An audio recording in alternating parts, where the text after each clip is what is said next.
හිමිකම්.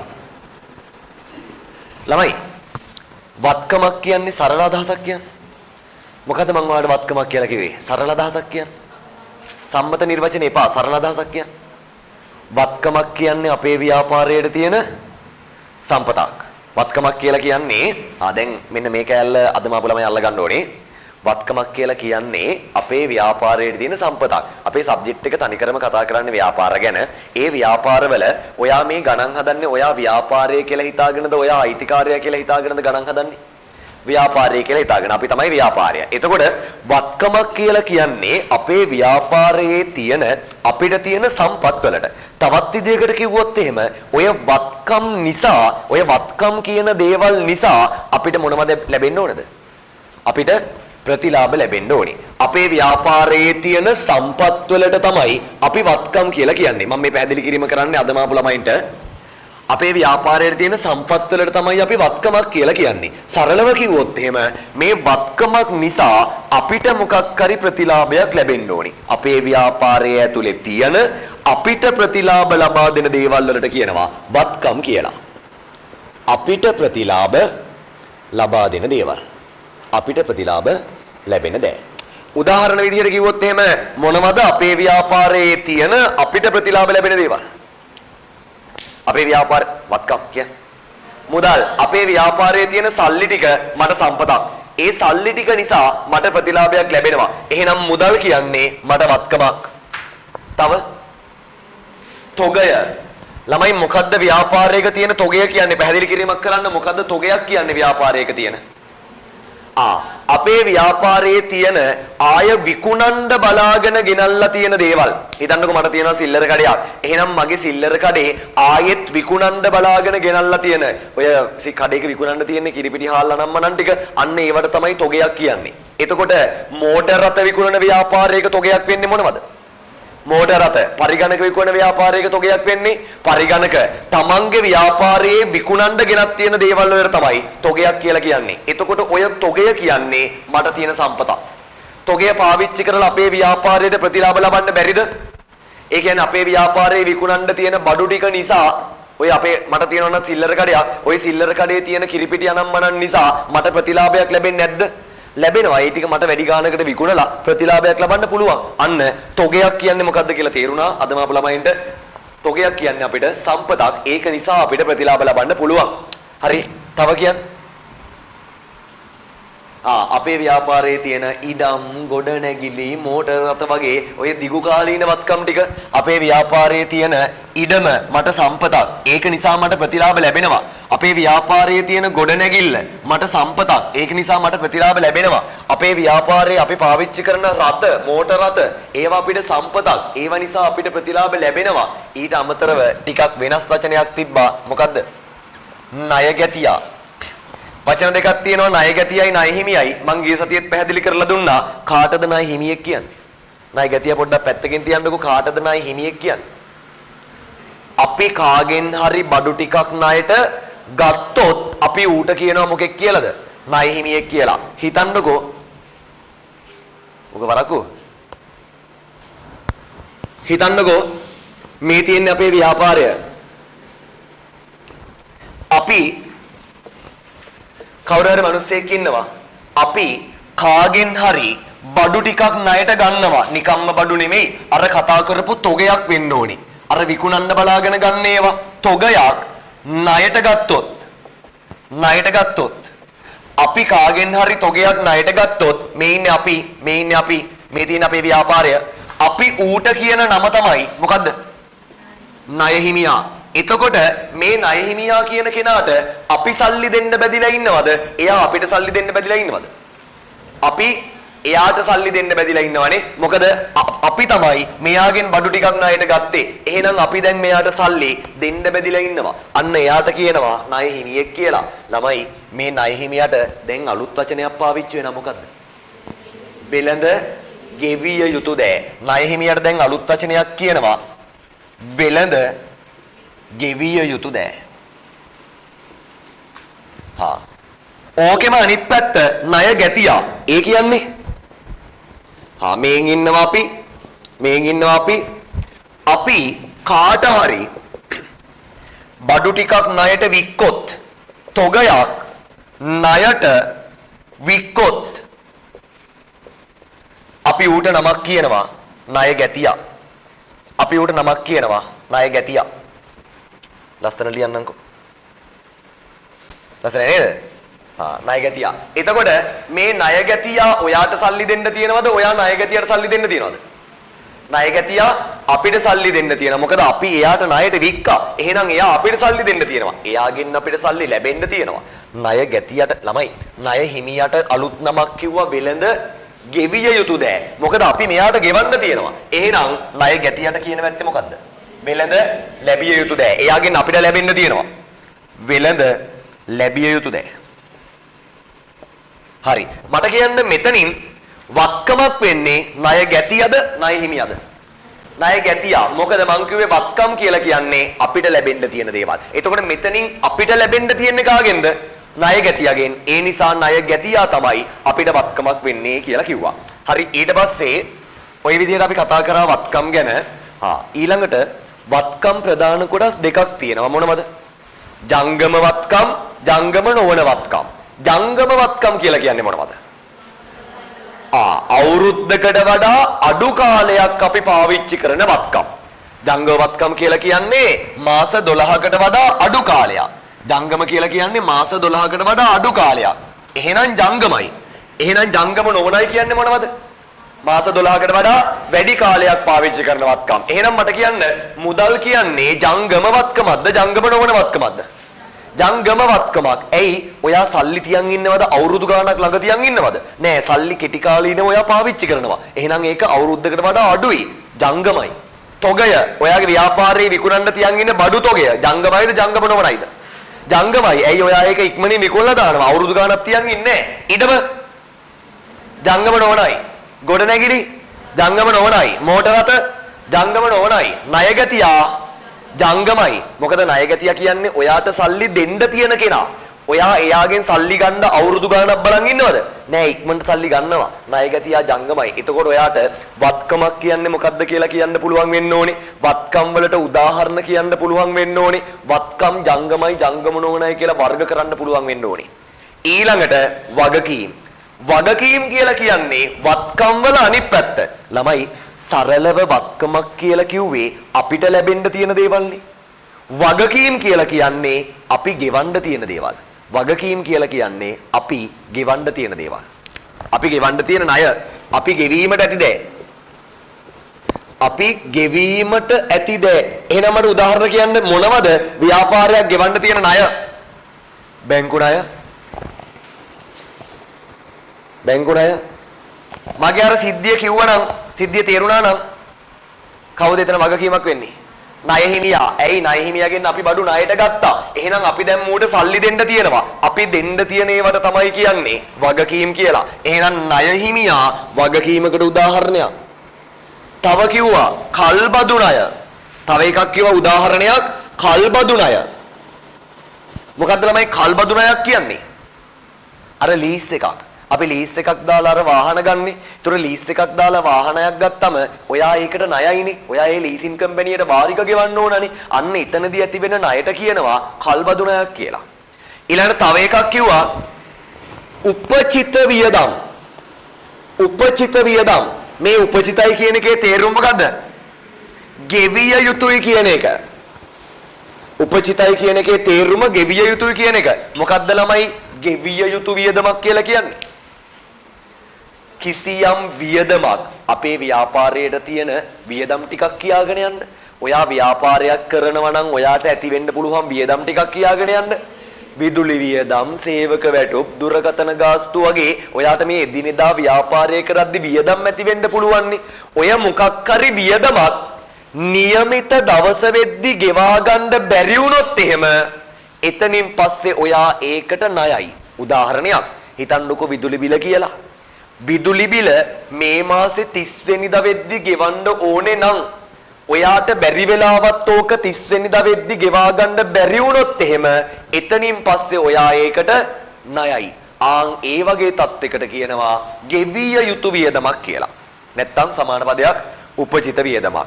වගකීනුත් මේ විදිහටම ප්‍රධාන කොටස් දෙකයි ජංගම වගකීනුයි ජංගම නොවන වගකීනුයි කියලා. එහෙනම් මට කියන්න ජංගම වගකීමක් කියන්නේ මොකද්ද? මාස 12කට වඩා අඩු කාලයකින් ගෙවන්න තියෙන ඒවා.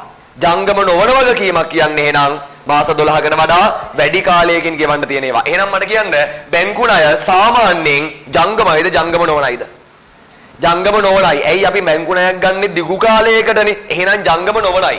ණය හිමියා ජංගමයි. ණය හිමියා කියන්නේ අර අපි බඩු ටිකක් ණයට ගත්තු එකානේ. එතකොට ඌට සල්ලි ගෙවන්න ඔයා අවුරුදු ගාණක් බලන් ඉන්න බෑනේ. ඉක්මනට සල්ලි ගෙවන්න වෙනවා. අන්න එයා ජංගමයි. කල්බදු ණය ලීස් එක ජංගමයිද ජංගම නොවනයිද?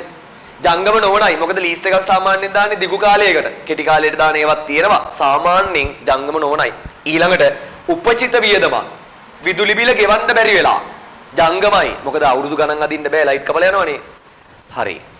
එතකොට වත්කම් වගකීම් ගැන තේරුණා. සරලව වත්කමක් කියලා කියන්නේ අපිට ප්‍රතිලාභ ලැබෙන්න තියෙන දෙයක්. වගකීමක් කියලා කියන්නේ අපි ගෙවන්න තියෙන දෙයක්. ඔයක ඔළුවේ වැඩ කරන්න ඕනේ.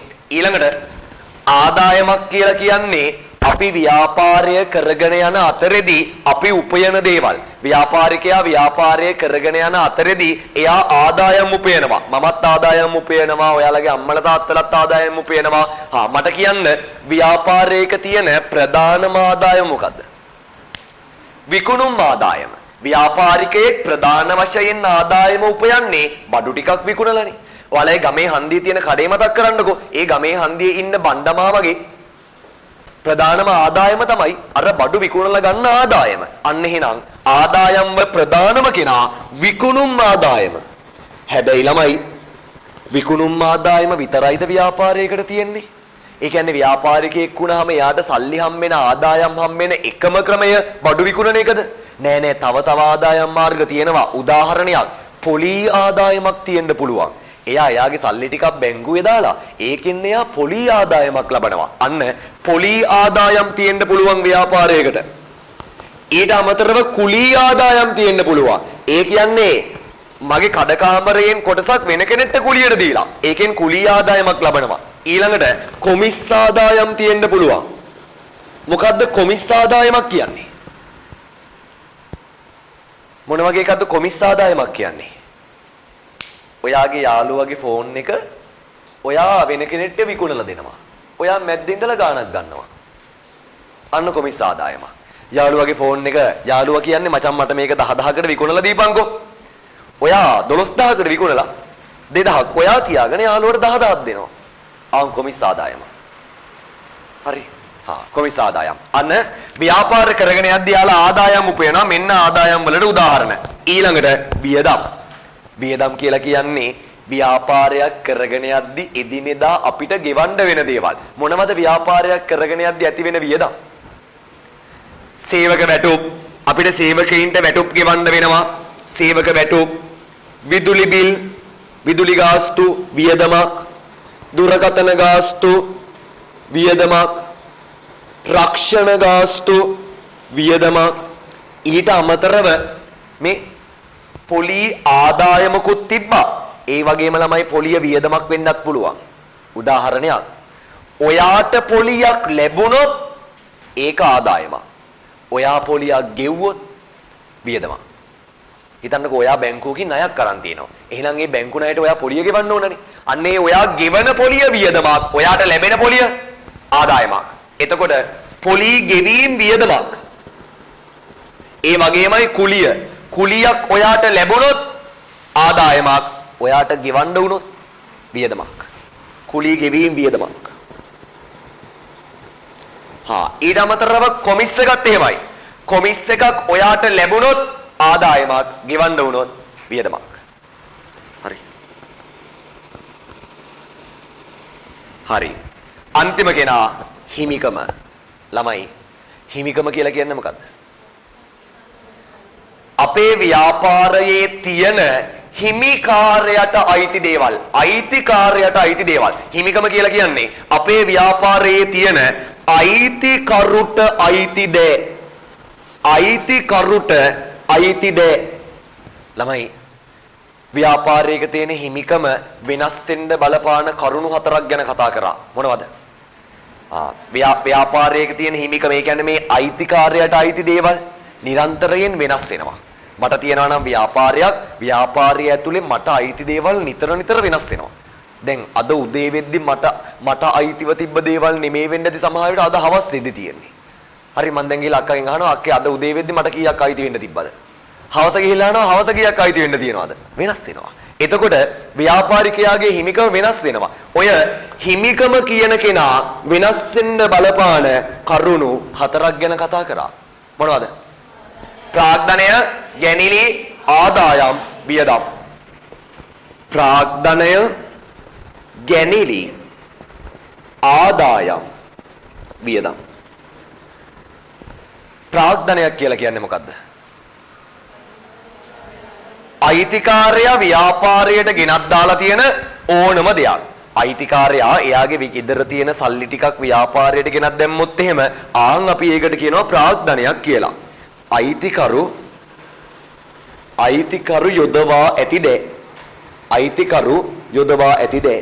ළමයි ගැනිලි කියලා කියන්නේ ප්‍රාග්ධනයේ අනිත් පැත්ත. ප්‍රාග්ධනය කියලා කියන්නේ අයිතිකාරයා ව්‍යාපාරයට ගෙනත් දාලා තියෙන දේවල්. ගැනිලි කියලා කියන්නේ ව්‍යාපාරයේ මොනවා හරි අයිතිකාරයා ගෙදර අරන් යනවා. ගැනිලි. මේක අනිත් පැත්ත. ආදායම් වියදම් කියන්නේ මොනවද කියලා දන්නවා. එතකොට මෙන්න මේ හතර දෙනා තමයි හිමිකම කියන කෙනාට බලපාන්නේ. මට කියන්න ප්‍රාග්ධනයක් දැම්මොත් එහෙම ප්‍රාග්ධනය නිසා හිමිකම වැඩි වෙනවා. ගැනිලි හින්දා අඩු වෙනවා. ආදායම් හින්දා වැඩි වෙනවා. වියදම් හින්දා අඩු වෙනවා. ඔයාට මේ ටික පුළුවන් වෙන්න ඕනේ පාඩමට යන්න කලින් පොඩි වෙලාවක් ගත්තේ. මේක සෙට් වෙලා නැති ළමයින්ට නැත්තම් අද දවසේ පන්ති හිටියත් වැඩක් නැති වෙනවා.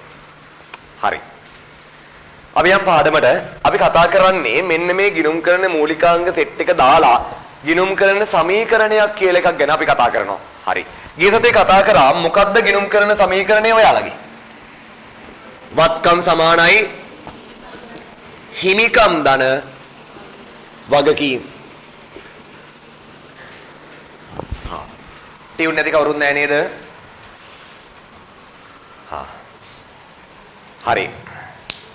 ගිණුම් කරන සමීකරණය වත්කම් සමානයි හිමිකම් ධන වගකීම්. ළමයි මේ ගිණුම් කරන සමීකරණ පාඩමෙන් ඔයාලට උගන්වන්න හදන්නේ අපේ ව්‍යාපාරයක තියෙන හැම ගනුදෙනුවකටම මොකක් තියෙනවා කියලාද?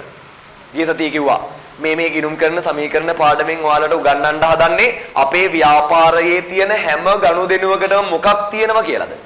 ද්විත්ව බලපෑමක් තියෙනවා කියලා. ද්විත්ව බලපෑමක්. අපේ ව්‍යාපාරයක ගනුදෙනු හා සිද්ධීන් ගොඩක් වෙනවනේ. ව්‍යාපාරයක් ගත්තම ව්‍යාපාරයක ගනුදෙනු හා සිද්ධීන් ගොඩාක් වෙන්න පුළුවන්නේ. මේ තියෙන්නේ ඒ වෙන්න පුළුවන් ගනුදෙනු වලට උදාහරණනේ. අපි බඩු විකුණනවා, බඩු ගන්නවා, සේවකයින්ට වැටුප් ගෙවනවා. ඔය වගේ ගනුදෙනු ගොඩාක් වෙනවනේ ව්‍යාපාරයක. ඔය වෙන ගනුදෙනු හා සිද්ධීන් හැම එකකටම ද්විත්ව බලපෑමක් තියෙනවලු. දෙපැත්තක් තියෙනවලු.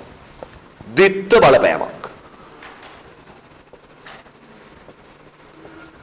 ඔන්න ඔය ව්‍යාපාරයක සිද්ධ වෙන ගනුදෙනු වල දෙපැත්ත මොකද්ද? ඒ ද්විත්ව බලපෑම කියන්නේ මොකද්ද? ඒක අඳුනගෙන ඒක ගිණුම් කරන සමීකරණයට ආදේශ කරන එක තමයි පාඩම. ඒකෙදි මම ඔයාලට ව්‍යාපාරයක සිද්ධ වෙන්න පුළුවන් ගනුදෙනු ගොඩාක් දාලා එතනින් කිහිපයක් ගිය සතියේ කතා කරා. අද එතන ඉඳලා ඉස්සරහට.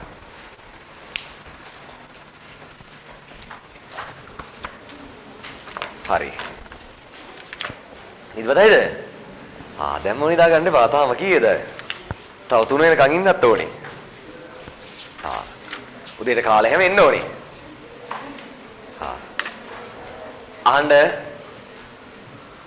දැන් මෙතන මේ කවුන්ටර් එක ළඟ ටිකක් පරක්කු වෙනවනේ. ඒ කවුන්ටර් එක ළඟ පරක්කු වෙන්නේ දෙවෙනි සතියක් නම් විතරයි සාමාන්‍යයෙන්. තුන්වෙනි සතියක් හතරවෙනි සතියක් වගේ කවුන්ටර් එක ළඟ පරක්කු වෙන්නේ නැහැ. ටක් ගාලා වල කාඩ් එක මාක් කරාවනේ. ඔය දෙවෙනි සතියක පරක්කු වෙන්නේ ගොඩක් වෙලාවට ළමයි පේමන්ට් කරන හින්දානේ. එතකොට ඒ ඇරෙන්න කවුන්ටර් එක ළඟ සිද්ධ වෙන පරක්කු වීම ඇරෙන්න කට්ටිය 8 වෙද්දි මට පන්තිය පටන් ගන්න එන්න ඕනේ. ඒක හැදුන්නේ නැත්තම් මං ඊළඟට දාන්නේ 26 බැච් එකට දාලා තියෙන නීතිය. ඒ මොකද්ද? දොර අරින්නේ ඊළඟට පැය කාලයකට සැරයක්. ඒ කියන්නේ ඔය 8යි 1ට ආවත් අරින්නේ 8යි කාලට. එතකල් පිළිවෙලට වාඩි වෙලා ඉඳලා 8යි කාලට ඇතුළට එන්න පුළුවන්. හරි. එතකොට ඔයා එද්දි පැය කාලක් මං උගන්වලා. මං 8ට උගන්වන්න පටන් ගන්නවා. ආයෙ අරින්නේ 8:00මාරට. ආය අටමාරි පස්සේ හරිනේ. ඒ අටමාරි පස්සේ පන්ති වලට නෑනේ. ඒ හින්දා එහෙම කරන්න තියන්න එපා වෙලාවට එන්න. හරි. දැන් මෙතනට 8ට පන්ති ඇතුළට එන 7:59ට කවුන්ටර් එක ගාවට දුවන් ඇවිල්ලා බෑනේ. චුට්ටක් විනාඩි 5ක් කලින් එන්න. 7:55ට 7:50ට විතර එන්න. ඕක මේ වැඩියෙන්ම ওই පන්තියට එන්න පරක්කු වෙන්නේ පාරෙන් ගෙදරින් එළියට බැස්ස ගමන් ඕන වෙලාවක බස් තියෙන පාරවල් ටික. පන්නල පාර විනාඩි 10න් 10ට පැය කාලෙන් කාලට බස් තියෙනවනම් පරක්කු වෙනවා. ඈ බස් දාලා එනවද? ඇයි වා නග ගන්න නැද්ද බස් එකකට? කුරුණෑගල පාර පරක්කු වෙනවා. ඒ උන් දන්නවනේ පැය කාලෙන් කාලට විතර බස් තියෙනවා කියලා. ඒකයි. තව මේ පැයෙන් පැයට විතර බස් තියෙන වන්නි පැතිත් පරක්කු වෙනවා. කොහෙද? බැවගම පාර. බෝවත්තේ පාර. හොරතපල පාර. බෝධි මුල්ල ඇපල දිනිය. කිරින්දව ආන්ගේ පාර. ඒ වන්නි පැති. සාමාන්‍යයෙන් අපි පහමාර 6 විතර එනකම් පන්තියක් කරනවා නම් එහෙම 5ට විතර යන්නද? බත් නැහැ. ඕම් ওই පාරවල් ටික. ඒ පැති වල ළමයි ඉන්නව නේද? හරි. උපහාරයක්ම වේවා. හරි. හරි. අපි ගිය සතියේ ළමයි ගණිතය කීයක් වෙනකම් කතා කරාද? ගිය සතියේ ගණිතය කීයක් වෙනකම් කතා කරාද? 12. 12 ඉවර කරාද? ඔව්. 13 තියෙන්නේ. 13 ගන්න. 13. දැන් මම මේ කියපු කතාවත් උදව්වක් කරගෙන අද ආපු ළමයි මේක අල්ල ගන්න ඕනේ ඈ. 13 වෙනි ගනුදෙනුවේ කියනවා රුපියල් 1,50,000ක මුදලක් වෙළඳ ලැබිය යුතු දෑගෙන් ලැබීම. ඔන්න ගනුදෙනුවක් වෙලා තියෙනවා වෙළඳ ලැබිය යුතු දෑ කියන කෙනාගෙන් රුපියල් 1,50,000ක් ඔයාට ලැබුණලු. ළමයි කාටද වෙළඳ ලැබිය යුතු දෑ කියන්නේ? තේරෙන භාෂාවකින් කියන්නේ වෙළඳ ලැබිය යුතු දෑ කියන්නේ ණයගැතියනේ. හරි. ඔන්න ණයගැතියා කියලා කෙනෙක් ඉන්නවලු. ඒ ණයගැතියගෙන් ඔයාට සල්ලි ලැබුණලු. දැන් ඔයා හිතන්න ඕනේ ණයගැතියෙක්ගෙන් ඔයාට සල්ලි ලැබෙන එකේ දිත්ත බලපෑම මොකක්ද කියලා. එකක්, ණයගැතියෙක්ගෙන් ඔයාට සල්ලි ලැබෙනවා කියන්නේ ඔයාගේ ව්‍යාපාරයේ තියෙන මුදල් වැඩි වෙනවා. ණයගැතියෙක්ගෙන් ඔයාට සල්ලි ලැබෙනවා කියන්නේ ඔයාට මුදල් ටිකක් නේ ලැබෙන්නේ. එතකොට ණයගැතියෙක්ගෙන් සල්ලි ලැබුණම ඔයාගේ ව්‍යාපාරයේ ලාච්චුවේ තියෙන සල්ලි, ඔයාගේ ව්‍යාපාරයේ තියෙන මුදල් වැඩි වෙනවා. මුදල් කියන්නේ මොකක්ද ඔයාට? දැන් මේ සමීකරණයට ගනුදෙනුවක් දාන විදිය පෙන්නන්නේ. ඔයා ණයගැතියෙක්ගෙන් සල්ලි හම්බෙද්දී ඔයාගේ ව්‍යාපාරයේ තියෙන මුදල් වැඩි වෙනවා. මුදල් කියන්නේ මොකක්ද ඔයාට? වත්කම. එහෙනම් මුදල් වැඩි වෙනවා කියන්නේ වත්කම් වැඩි වෙනවා. එතකොට ඔයා කරන්න ඕනේ වත්කම් වැඩි වෙනවා කියලා මෙතන ඒක ධන කියලා දාලා පෙන්නන්න ඕනේ. වැඩි වෙච්ච වත්කමේ නම මුදල්. ඉන්න. ඔයා මේ සමීකරණයට ගනුදෙනුවක් දැම්මට පස්සේ මේ සමීකරණේ මෙතන තියෙනවනේ සමාන කිරීමක්. මේ දෙපැත්ත බැලන්ස් වෙන්න ඕනේ. හැබැයි දැන් බැලන්ස්ද? නෑ මෙහෙම තියෙන්නේ නේ. හරි. එතකොට ඒ කියන්නේ මේ ගනුදෙනුව බැලන්ස් වෙන්න නම් මේක තව තැනකට බලපාන්න ඕනේ. ඒකයි මම කිව්වේ ගනුදෙනුවකට තියෙනවා මොකද්ද? දිත්ත බලපෑමක්. ඒ කියන්නේ එක ගනුදෙනුවක් මේ සමීකරණේ අනිවාර්යයෙන්ම තැන් දෙකකට බලපාන්න ඕනේ. හරි. බලමු මේ ගනුදෙනුව බලපාන අනිත් තැන මොකද්ද කියලා බලමු. මොකද්ද ගනුදෙනුවේ උනේ? ගනුදෙනුව ඔලුවට දාගන්න මොකද්ද ගනුදෙනුවේ උනේ? ණයගැතියෙක් ඔයාට සල්ලි දුන්නා. ණයගැතියෙක් සල්ලි දුන්නම එකක් ඔයාගේ ව්‍යාපාරයේ තියෙන මුදල් වැඩි වෙනවා. අනිත් පැත්තට ණයගැතියෙක් සල්ලි දුන්නම ණයගැතියට මොකද වෙන්නේ? ණයගැතියෙක් ඔයාට සල්ලි දෙනවා. ණයගැතියෙක් ඔයාට සල්ලි දුන්නම මුදල් වැඩි වෙනවා. අනිත් පැත්තට ණයගැතියා වැඩි වෙනවද අඩු වෙනවද? අඩු වෙනවා. හේතුව ණයගැතියෙක් කියන්නේ ඔයාට සල්ලි දෙන්න තියෙන කෙනෙක්. ඔයාට සල්ලි දෙන්න තියෙන කෙනා සල්ලි දුන්නම එයා දෙන්න තියෙන ගාණ අඩු වෙනවා. එතකොට ණයගැතියෙක් ඔයාට සල්ලි දුන්නොත් ණයගැතියා අඩු වෙනවා. එහෙනම් මේකේ අනිත් පැත්තෙන් වෙලා තියෙන්නේ ණයගැතියා අඩු වෙලා. ණයගැතිය කියන්නේ මොකද්ද ඔයාට? වත්කම. එහෙනම් ණයගැතියා අඩු වෙනවා කියන්නේ වත්කම් අඩු වෙනවා. වත්කම්ම අඩු වෙන්න ඕනේ 1,50,000ක්. අඩු වෙන වත්කමේ නම ණය ගති. දැන් බලන්න තරහදිය බැලන්ස් නේද? වැඩි වෙලා ආය අඩු වෙලා. තිබ්බ දැනට නැවිලා බැලන්ස්. හරි. ගණන් දාගන්න. ගණන් ලියා ගන්න. මේ අඩු වෙන වැඩි වෙන ගෙදරින් කරාද? දැන් කරා. හා. මේ අඩු වෙන වැඩි වෙන වත්කම් මොනවද කියලා ලියන්න ඕනේ. හරි. හා. මම මේකත් මුලින්ම කියලා දෙන්නම්.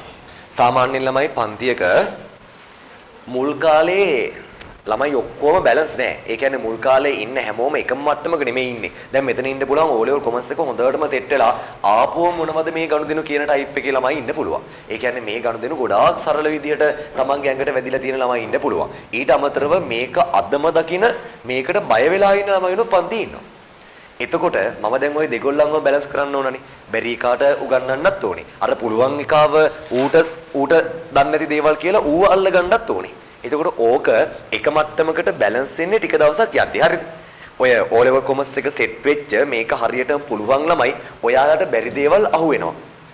පොඩි දවසක් දෙකක් දෙන්න. හරි. එතකොට මෙයා ඔයාලා හැමෝම එක ලෙවල් එකකට හැදෙනවා. ඒ ලෙවල් එකට හැදෙන්න ටික දවසක් යනවා. හරි. හැබැයි ඕකට පිළියමක් විදියට මම තව දෙයක් කරනවා. ඕකට පිළියමක් විදියට මම තව දෙයක් කරනවා.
මොකද? හරි. ඊළඟ ගනුදෙනුව.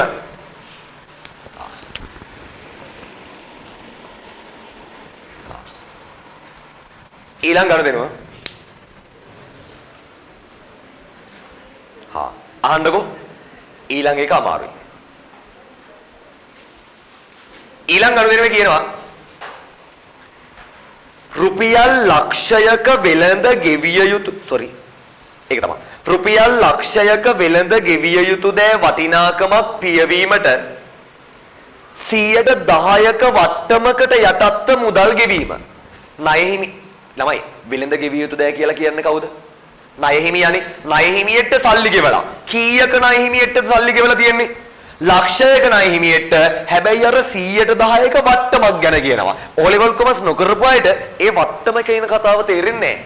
සර් කොමර්ස් කරත් මට තේරෙන්නේ නැහැ. එහෙනම් අහගන්න. අපි බලමු වට්ටම් ගැන.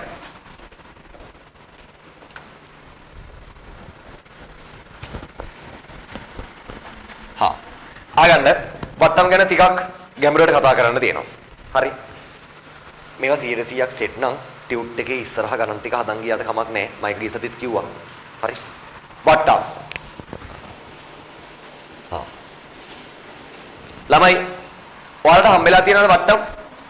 ඔව් කොහෙදද? බස් බෙද පොලේ. යන ගමන් පාරේ හම්බුණා. හරි. ඔයාලට වට්ටම් හම්බෙලා තියෙනවද? හම්බෙලා තියෙනවා. මොකද්ද නිකන් ඔයාලට තේරෙන විදිහට වට්ටමක් කියන්නේ? ඔයාලා දැන් අවුරුදු කාලේ ඇඳුම් ගත්තේම සෑහෙන ඩිස්කවුන්ට් තිබ්බා කඩවල වල 150ක් විතර ඩිස්කවුන්ට් තිබ්බා. හරි මොකද්ද නිකන් ඔයාලට තේරෙන විදිහට වට්ටමක් කියන්නේ? අඩු කරනවා වගේ අදහසක් නේද? වට්ටමක් කියලා කියන්නේ අඩු කරනවා ඩිස්කවුන්ට් එකක් දෙනවා කියන්නේ අඩු කරනවා වගේ අදහසක් නේ. ඒතර ඔයා කඩේකට ගිහිල්ලා කඩේ ගහලා ඇඳුම් කඩේකට ගිහිල්ලා ඇඳුමක් ගන්න ගියාම ඒකේ ගහලා තියෙනවා නම් 110ක් ඩිස්කවුන්ට් නැත්නම් 110ක වට්ටමක් තියෙනවා කියලා. ඒකේ තේරුම නිකන් ඒ ගාන අඩු කරලා දෙන්නම් කියනවා වගේ අදහසක් නේ. වට්ටමක් කියන්නේ අඩු කරන ගානට තමයි. හැබැයි වට්ටම් ඔයා මෙතනදී ගැඹුරට කතා කරන්න ඕනේ. වට්ටම් ප්‍රධාන කොටස් දෙකක් තියෙනවා. O level commerce කරපු ළමයි වට්ටම් ප්‍රධාන කොටස් දෙකයි. වෙළඳ වට්ටම් මුදල් වට්ටම්. වට්ටම් ප්‍රධාන කොටස් දෙකක් තියෙනවා. වෙළඳ වට්ටම් සහ මුදල් වට්ටම් කියලා. බලමුකෝ අපි. මේ වට්ටම් ප්‍රධානාකාර දෙකයි. වෙළඳ වට්ටම් මුදල් වට්ටම්. වෙළඳ වට්ටම් මුදල් වට්ටම්. බලමු ඉස්සෙල්ලාම මොකද්ද වෙළඳ වට්ටමක් කියන්නේ කියලා. වෙළඳ වට්ටමක් කියන්නේ ඔය ඔයාලට ප්‍රායෝගික ලෝකයේදී හම්බෙලා තියෙන වට්ටම්. ඔය ඔයාලා වට්ටම් කියලා දන්නේ. ඔයා බඩුවක් ගන්න ගියාම අර අඩු කරන ගාන තියෙන්නේ. ආන් ඒකට තමයි කියන්නේ වෙළඳ වට්ටමක් කියලා. උදාහරණයක්. ඔයා යනවා දෑවැද්දට ෆ්‍රිජ් එකක් ගන්න. හරි. ඔයා දැන් ඉඳන් ගෑල්ලමයි දැන් ඉඳන් දෑවැද්ද එකතු කරනවා. ඔයා යනවා දෑවැද්දට ෆ්‍රිජ් එකක් ගන්න. ෆ්‍රිජ් එකේ ගහලා තියෙනවා මෙහෙම. හිතන්න ෆ්‍රිජ් එකේ ගහලා තියෙනවා ලක්ෂයයි කියලා ගහලා ලක්ෂ කපලා 90000ක් කියලා ගහලා තරුවකුත් ඇතුලේ. සිංහ එකේ ගහලා තියෙනවා මෙහෙම. මොකද්ද මුන් කියන්න හදන්නේ? මොකද්ද මුන් කියන්න හදන්නේ? අපි ෆ්‍රිජ් එක සාමාන්‍යයෙන් නම් විකුණන්නේ ලක්ෂයකට. හැබැයි ඔයා අද ගන්නවා නම් අපි ඔයාට දෙන්නම් 90000කට. ඕකනේ කියන්න හදන්නේ. අපි ෆ්‍රිජ් එක සාමාන්‍යයෙන් නම් විකුණන්නේ ලක්ෂයකට. ඔයා අද ගන්නවා නම් අපි ඔයාට ඒක දෙන්නම් 90000කට. හරි එතකොට මෙතනදී එයාලා ගාණක් අඩු කරා දැක්කද? අන්න ඒ අඩු කරපු කීයක් අඩු කරාද? 10000ක් අඩු කරානේ. අන්න ඒ අඩු කරපු ගාණට තමයි කියන්නේ වෙළඳ වට්ටමක් කියලා. මම නිර්වචනයක් විදිහට කිව්වොත් ඔන්න දැන් මෙතන එහෙනම් මෙතන තිබ්බ වෙළඳ වට්ටම කීයද? 10000යිනේ. මම ඒ 10000 නිර්වචනය කරනවා මෙහෙම බලන්න හරිද කියලා. වෙළඳ වට්ටම කියන්නේ භාණ්ඩයක ලකුණු කළ මිලෙන් අඩු කරන ප්‍රමාණයයි. බලන්න නිර්වචනේ තේරුණාද කියලා? වෙළඳ වට්ටමක් කියන්නේ භාණ්ඩයක ලකුණු කළ මිලෙන් අඩු කරන ප්‍රමාණයයි. මේ භාණ්ඩයේ කලින් ලකුණු කරලා තිබ්බ මිල කීයද? ලක්ෂයයි. එහෙනම් ඒකෙන් අඩු කරපු ගාන නේද මේ 10000 කියන්නේ. එහෙනම් මෙයාව නිර්වචනය කරනවා වෙළඳ වට්ටමක් කියන්නේ ගනුදෙනුවක් සිද්ධ වෙන අවස්ථාවක ඒ භාණ්ඩයේ ලකුණු කරලා තිබ්බ මිලෙන් අඩු කරන ප්‍රමාණය. ඔයා යනවා සුදු මහත්තයාගේ බර්ත්ඩේ එකට ටී-ෂර්ට් එකක් අරන් දෙන්න කොල්ලට.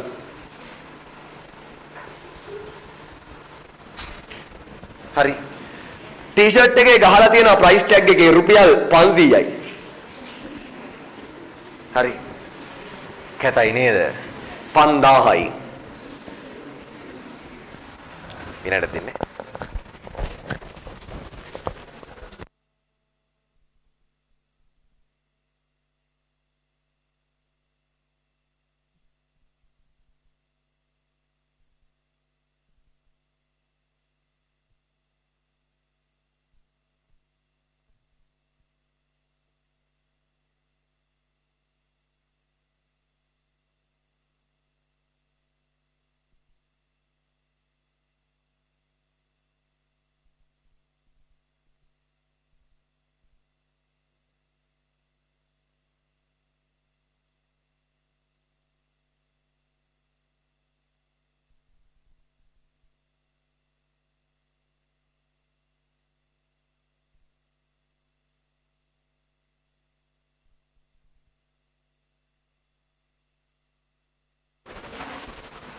හරි.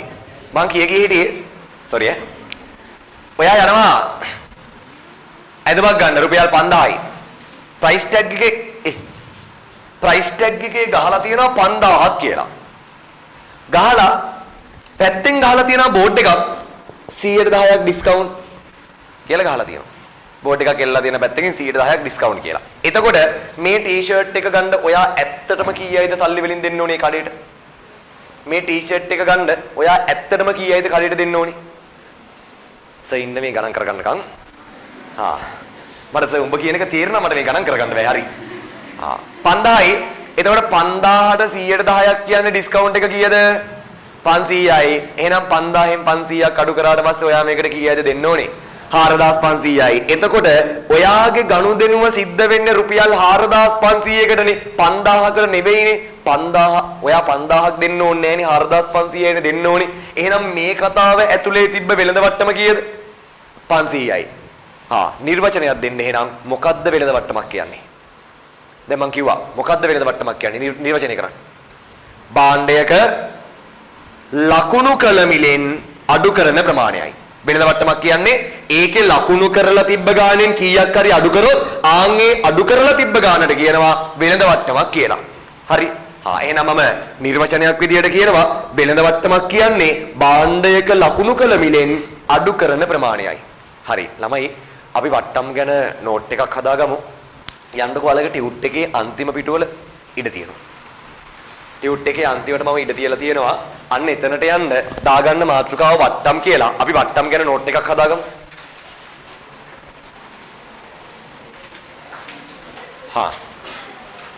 ඒ නෝට් එකේ අහන්නකෝ. ළමයි ඔයා මේ ගැලින් සටහන දාගන්න වට්ටම් ප්‍රධාන කොටස් දෙකයි වෙළඳ වට්ටම් මුදල් වට්ටම් කියලා. දාගද්දි පිටුවේ දෙපැත්තට වෙන්න දාගන්න. මට මේ එක පැත්තක ලියන්න දේවල් සෙට් එකක් තියෙනවා. පැහැදිලි කිරීමක් තියෙනවා ලියන්න. ඒ හින්දා වෙළඳ වට්ටම් ගැන කිසිම එකක් මේ පැත්තට ගේන්න එපා. මුදල් වට්ටම් ගැන ලියන්න තියෙනවා. කියන එක තේරෙනව නේද?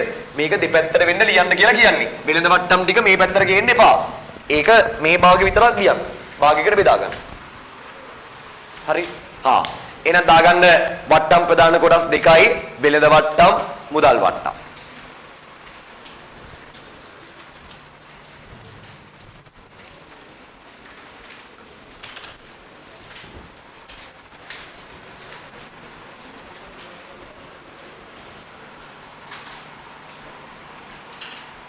ඉවරද?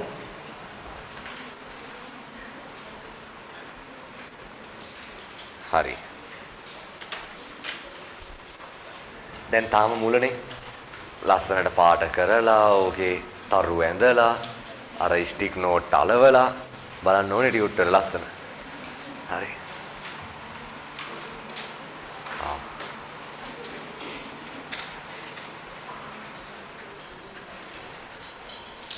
පිටිපස්සට ගිහිල්ලාද? ඉස්සරහට තියෙනවා. අනිද්දාස් ඉස්සරහ. හරි.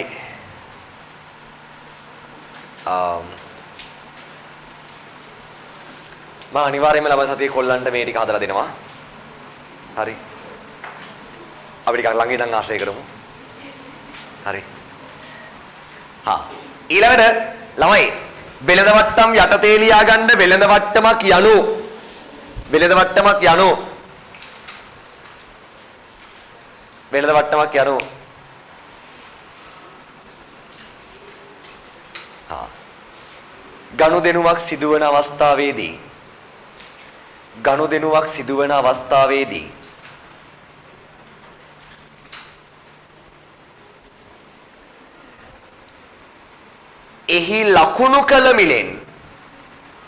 එහි ලකුණු කළ මිලෙන්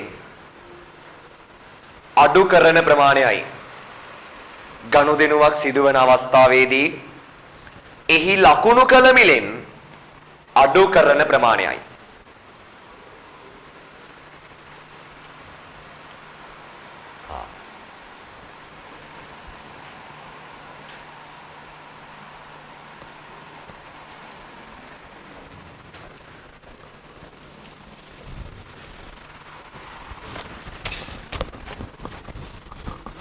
හරි ඊළඟට ළමයි මෙන්න මෙහෙම නීතියක් තියෙනවා හරිද අපේ ගනුදෙනුවක වෙළඳ වට්ටමක් තිබ්බොත් එහෙම ඒ කියන්නේ අර 10%ක් අඩු කරනවා කියලා කතාවක් වෙළඳ වට්ටමක් තිබ්බොත් එහෙම අපි ඒ වෙළඳ වට්ටම ගිණුම්ගත කරන්නේ නැහැලු ගිණුම්ගත කරන්නේ නැහැ කියන්නේ දැන් ඔයාලා අර මේ ගිණුම් කරන සමීකරණයක් හදන්නේ මේ ගිණුම් කරන සමීකරණයට වෙළඳ වට්ටම ගෙනල්ලා දාන්නේ නැහැ වෙළඳ වට්ටම ගිණුම්ගත කරන්නේ නැහැ. ඒ කියන්නේ ගිණුම් කරන සමීකරණයේ කොහාටවත් වෙළඳ වට්ටමේ අගය ගෙනත් දාන්නේ නැහැ. ඒක නීතියක්. හේතුවත් එක කියන්නම්. උදාහරණයක් හරිද? අර ටී-ෂර්ට් එකේ කතාව ගන්නකෝ. දැන් ටී-ෂර්ට් එකේ ප්‍රයිස් ටැග් එකේ ගහලා තිබ්බේ කීයක් කියලාද? 5000ක් කියලානේ. හැබැයි ඩිස්කවුන්ට් එකක් තිබ්බනේ 110ක. එහෙනම් 110ක වට්ටම බැලුවට පස්සේ මෙතන තිබ්බ වට්ටම කීයද? 500යිනේ. මම කියන්නේ මෙන්න මේ වට්ටම 500 ගිණුම්ගත කරන්නේ නැහැ. ඒ කියන්නේ මේ 500 ඔයා ගිණුම් කරන සමීකරණයේ පැත්ත පළාතේ අරන් එන්නේ. හැබැයි ඔයා අනිවාර්යෙන් මෙහෙම දෙයක් කරන්න ඕනේ. වෙළඳ වට්ටම ගිණුම්ගත නොකරේ. හැබැයි ඔයා ඒක ලකුණු කළ මිලෙන් අඩු කරන්න ඕනේ. ඒ කියන්නේ දැන් ප්‍රයිස් ටැග් එකේ ගහලා තිබ්බේ 5000යිනේ. හැබැයි ඔයා ඇත්තටම ටී-ෂර්ට් එක ගන්න කීයකටද? 4500කටනේ. එතකොට ඔයා කරන්න ඕනේ 5000න් වෙළඳ වට්ටම අඩු කරලා 4500 කියන කෙනාව හොයාගෙන ඇත්තටම ගනුදෙනුව සිද්ධ වෙන්නේ මේ ගානට මේ අගය තමයි සමීකරණයට ගිහින් දාන්න ඕනේ. ඕක තමයි නීතිය. වෙළඳ වට්ටමේ නීතිය තමයි වෙළඳ වට්ටම ගිණුම්ගත කරන්නේ නැහැ. හැබැයි අනිවාර්යෙන්ම ඔයා ඒක අඩු කරන්න ඕනේ. අඩු කරලා එනවනේ අගයක්. අඩු කරාට පස්සේ එනවනේ අගයක්. ආන් ඒ අගය තමයි ඔයා ගිණුම්ගත කරන්නේ. ඕන් ඔය කතාව ලියාගමු. ඊළඟ පොයින්ට් එක දාලා ලියා ගන්න. වෙළඳ වට්ටම් ගිණුම්ගත නොකෙරේ. වෙළඳ වට්ටම් ගිණුම්ගත නොකෙරේ. වෙළඳ වට්ටම් ගිණුම්ගත නොකෙරේ. නමුත්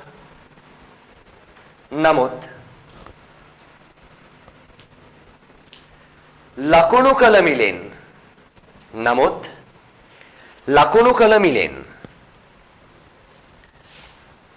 අඩු කර දැක්විය යුතුය. නමුත් ලකුණු කළ මිලෙන් අඩු කර දැක්විය යුතුය.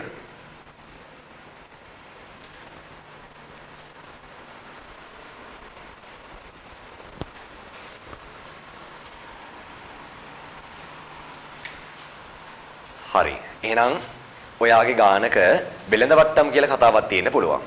වෙළඳ වට්ටම් කියලා කතාවක් තිබ්බොත් එහෙම ඔයා කරන්න ඕනේ දේ තමයි මම ඔයාට දුන්නේ. ඔයා කරන්න ඕනේ ඉස්සල්ලාම වෙළඳ වට්ටම කීයක්ද කියලා බලනවා. හැබැයි මේ වෙළඳ වට්ටම ගිණුම්ගත කරන්නේ ඒක අඩු කරන්න ඕනේ. අඩු කරාට පස්සේ එනවනේ අගයක්. ආන් ඒ අගය තමයි ගිණුම්ගත කරන්නේ. හරි ඔළුවේ තියාගත්තා. ළමයි ඔය වෙළඳ වට්ටම් ගිණුම්ගත කරන්න නැති වෙන්න හේතුව වෙළඳ වට්ටම් කියන එක ඇත්තටම ව්‍යාපාරිකයෝ භාවිතා කරන එක්තරා විදියක අලෙවිකරන උපක්‍රමයක් නේ. බලන්න මම කියන්නේ තේරෙනවද කියලා? වෙළඳ වට්ටම කියන එක ව්‍යාපාරිකයෝ භාවිතා කරන අලෙවිකරන උපක්‍රමයක් නේ. දැන් අවුරුදු කාලෙට දැන් ඔය උත්සව කාලෙට ගොඩක් වෙලාවට ඩිස්කවුන්ට් හම් වෙනවනේ රෙදි කඩවල් වලින්. අපේ ගෑනු පාර්ශවය මොකද කරන්නේ? ආන් ඩිස්කවුන්ට් තියනවා කියලා යාළුවෝ සෙට් එකත් එක්ක යනවා. ගොඩක් අපේ අම්මලා යනවා වට්ටම් තියනවා කැක්කම මේ සේල් වල ඇඳුම් හොයනවා, බඩු හොයනවා. හරි එතකොට හැබැයි ඇත්තටම ඔතන මිනිස්සුયો රැවටෙන්න පුළුවන්. උදාහරණයක් මම හොඳටම දන්න උදාහරණයක් ඩබල් එලි ළමයිත් එක්කත් කිව්වා. ප්‍රසිද්ධ රෙදි කඩයක් කොලියාපිටියේ.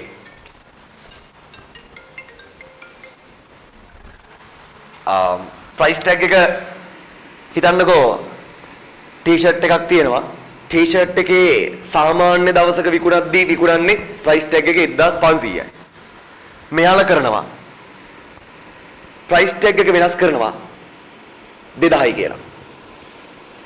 වෙනස් කරලා ගහනවා 120ක් ඩිස්කවුන්ට් කියලා. එතකොට 2000ට 120ක් ඩිස්කවුන්ට් එක බැලුවම ඩිස්කවුන්ට් එක එනවනේ 400ක්. එතකොට මේ ඩිස්කවුන්ට් එක අඩු කරාට පස්සේ ටී-ෂර්ට් එක ඇත්තටම විකුණලා තියෙන්නේ 1600කට. සාමාන්‍ය දවසක විකුණන්නේ 1500කට. වට්ටම දීලා විකුණලා තියෙන්නේ මොන් 1600කට. ඒතර ඕන් ඔය විදිහට පාරිභෝගිකයන් රවට්ටනවා. අපේ මිනිස්සු දකින්න 2000ක 1600ට දෙනවා. හරි. එතකොට වට්ටම් කියලා කියන්නේ වෙළඳ වට්ටමක් කියලා කියන්නේ ඇත්තටම කිව්වොත් ව්‍යාපාරයක අලෙවිකන උපක්‍රමයක්. හරි අපි මේ වෙළඳ වට්ටම ගිණුම් ගත කරන්නේ නැහැ. මොකද වෙළඳ වට්ටම කියන එක අපිට කැමති විදිහට වෙනස් කරගන්න පුළුවන්. ඒ කියන්නේ හිතන්නකෝ ඔයාට තියෙනවා නම් කඩයක් ඔයාට පුළුවන් ඔයාගේ වෙළඳ වට්ටම කීයද කියලා තීරණය කරගන්න.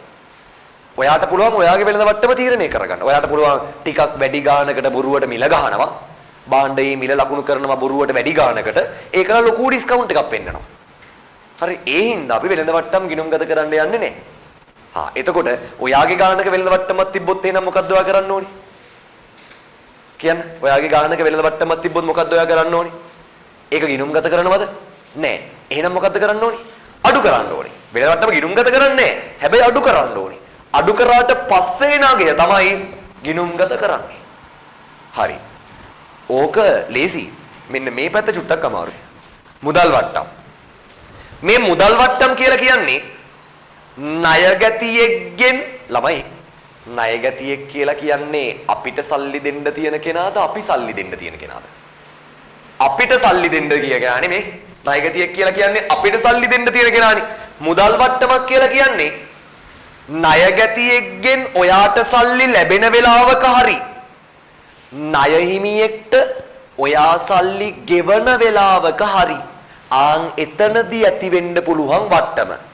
මුදල් වට්ටමක් කියලා කියන්නේ ණයගැතියෙක්ගෙන් ඔයාට සල්ලි ලැබෙන වෙලාවක හරි ණය හිමියෙක්ට ඔයා සල්ලි ගෙවන වෙලාවක හරි එතනදී ඇති වෙන්න පුළුවන් වට්ටමට කියනවා මුදල් වට්ටමක් කියලා. උදාහරණයක් හරිද? හිතන්න මම ඔයාට රුපියල් 1000ක් දෙන්න තියෙනවා. එතකොට මං ඔයාගේ කවුද? මේ දෙන්නගෙන් කවුද? මම ඔයාට රුපියල් 1000ක් දෙන්න තියෙනවා. එතකොට මං ඔයාගේ කවුද? ණයගැතියෙක් නේද?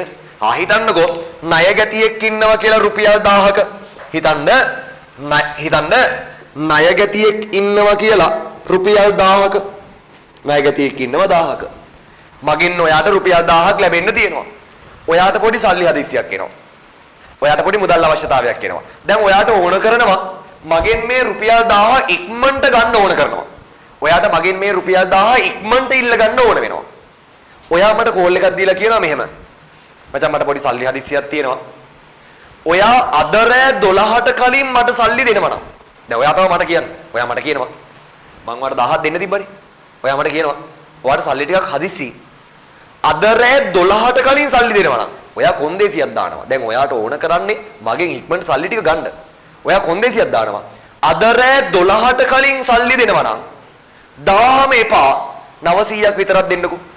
ඔයා මට කොන්දේසියක් දානවා. ඔයා මට කොන්දේසියක් දානවා. අද රෑ 12ට කලින් සල්ලි දෙනවා නම් 1000ම එපා. ඒ වෙනුවට 900ක් දෙන්නකෝ. එතකොට ඇති. එතකොට මම මොකද කරන්නේ? මටත් ඒක වාසීනේ. මං 1000ක් දෙන්න තිබ්බා. දැන් 900යි දෙන්න ඕනේ. මටත් ඒක වාසී. මම මොකද කරන්නේ? ටක් ගාලා ඒ සල්ලි ටික ඔයාට දීලා දානවා. එතකොට මම ඔයාට සල්ලි වලින් දුන්නේ කීයයිද? 900යිනේ. අර ඉතුරු 100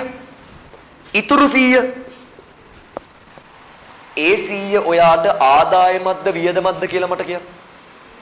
ඒ 100 ඔයාට ආදායමක්ද වියදමක්ද කියලා මට හිතලා කියන්න. මොකද්ද? මං ආයෙ සිද්ධිය කියන්නම් ඈ.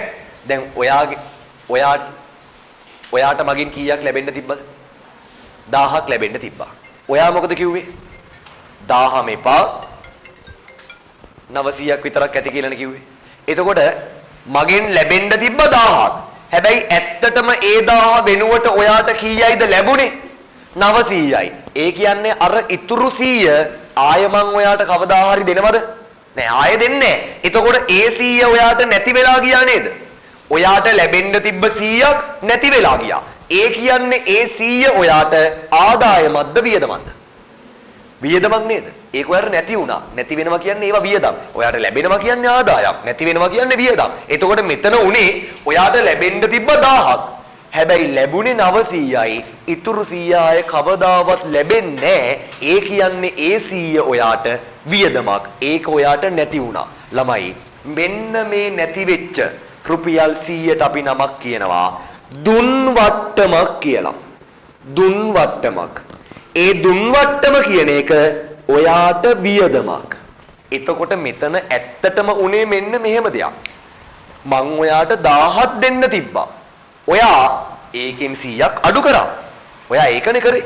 මං ඔයාට 1000ක් දෙන්න තිබ්බා. ඔයාට 1000ක් ලැබෙන්න තිබ්බා. ඔයා ඒකෙන් 100ක් අඩු කරා. අන්න ඒ අඩු කරන ඒවට තමයි අපි වට්ටම් කියන්නේ. හරි ඒ 100 ඔයාට වියදමක් වෙන්න හේතුව ඒ 100 ඔයාට ලැබෙන්න තිබ්බ එකක්. හැබැයි ඔයාට ඒක නැති වෙලා ගියා.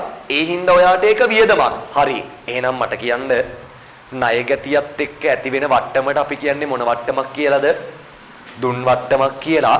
ඒ දුන් වට්ටම අඩු කරලා දුන් වට්ටම අඩු කරාට පස්සේ ගාන තමයි ඔයාට සල්ලි වලින් හම්බෙන්නේ. පැහැදිලිද මගේ මේ කතාව?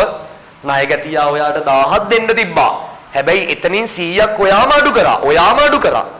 ඒ 100 අඩු කරලා ඉතුරු 900 තමයි ඔයාට සල්ලි වලින් හම්බුනේ. ඒ අඩු කරපු ගානට කියනවා දුන් වට්ටමක් කියලා. බලමු ඇයි ඒකට දුන් වට්ටම් කියලා කියන්නේ කියලා. ළමයි ණය ගැතියෙක්ගෙන් ඔයාට සල්ලි ලැබෙද්දි ඔයා නේද ඒ වට්ටම දුන්නේ? ඔයා දීපු වට්ටම් දුන් වට්ටම්. මගෙන් ඔයාට සල්ලි ටික ලැබෙන්න යද්දි ඔයා තමයි මට කතා කරලා ඒ වට්ටම දුන්නේ. ඔයා තමයි මට මේ අවස්ථාව හදලා දුන්නේ. අන්න එහෙනම් ඔයා මට දීපු වට්ටම් දුන් වට්ටම්. හරි දුන් වට්ටමක් කියන්නේ ඔයාට වියදමක්. ඇයි දුන් වට්ටම වියදමක් වෙන්නේ? දුන් වට්ටමක් කියන්නේ ඔයාට වියදමක්. ඇයි දුන් වට්ටම වියදමක් වෙන්නේ? ඔයාට ලැබෙන්න තිබ්බ එක ලැබෙන්නේ නැතුව යනවා. ඒක ඔයාට නැති වෙලා ගියා. වියදමක්. හරි. ඔයාට මේ ටික පුළුවන් වෙන්න ඕනේ. දුන් වට්ටමක් ඇති වෙන්නේ කාත් එක්කද ණය ගැතියෙක් එක්කද ණය හිමියෙක් එක්කද? ණය ගැතියෙක් එක්ක. දුන් වට්ටමක් කියලා කියන්නේ ණය ගැතියා ඔයාට සල්ලි දෙද්දි ඒ දෙන්න තිබ්බ ගාණෙන් අඩු කරපු ප්‍රමාණය දුන් වට්ටමක්. දුන් වට්ටමක් කියලා කියන්නේ ආදායමක්ද වියදමක්ද?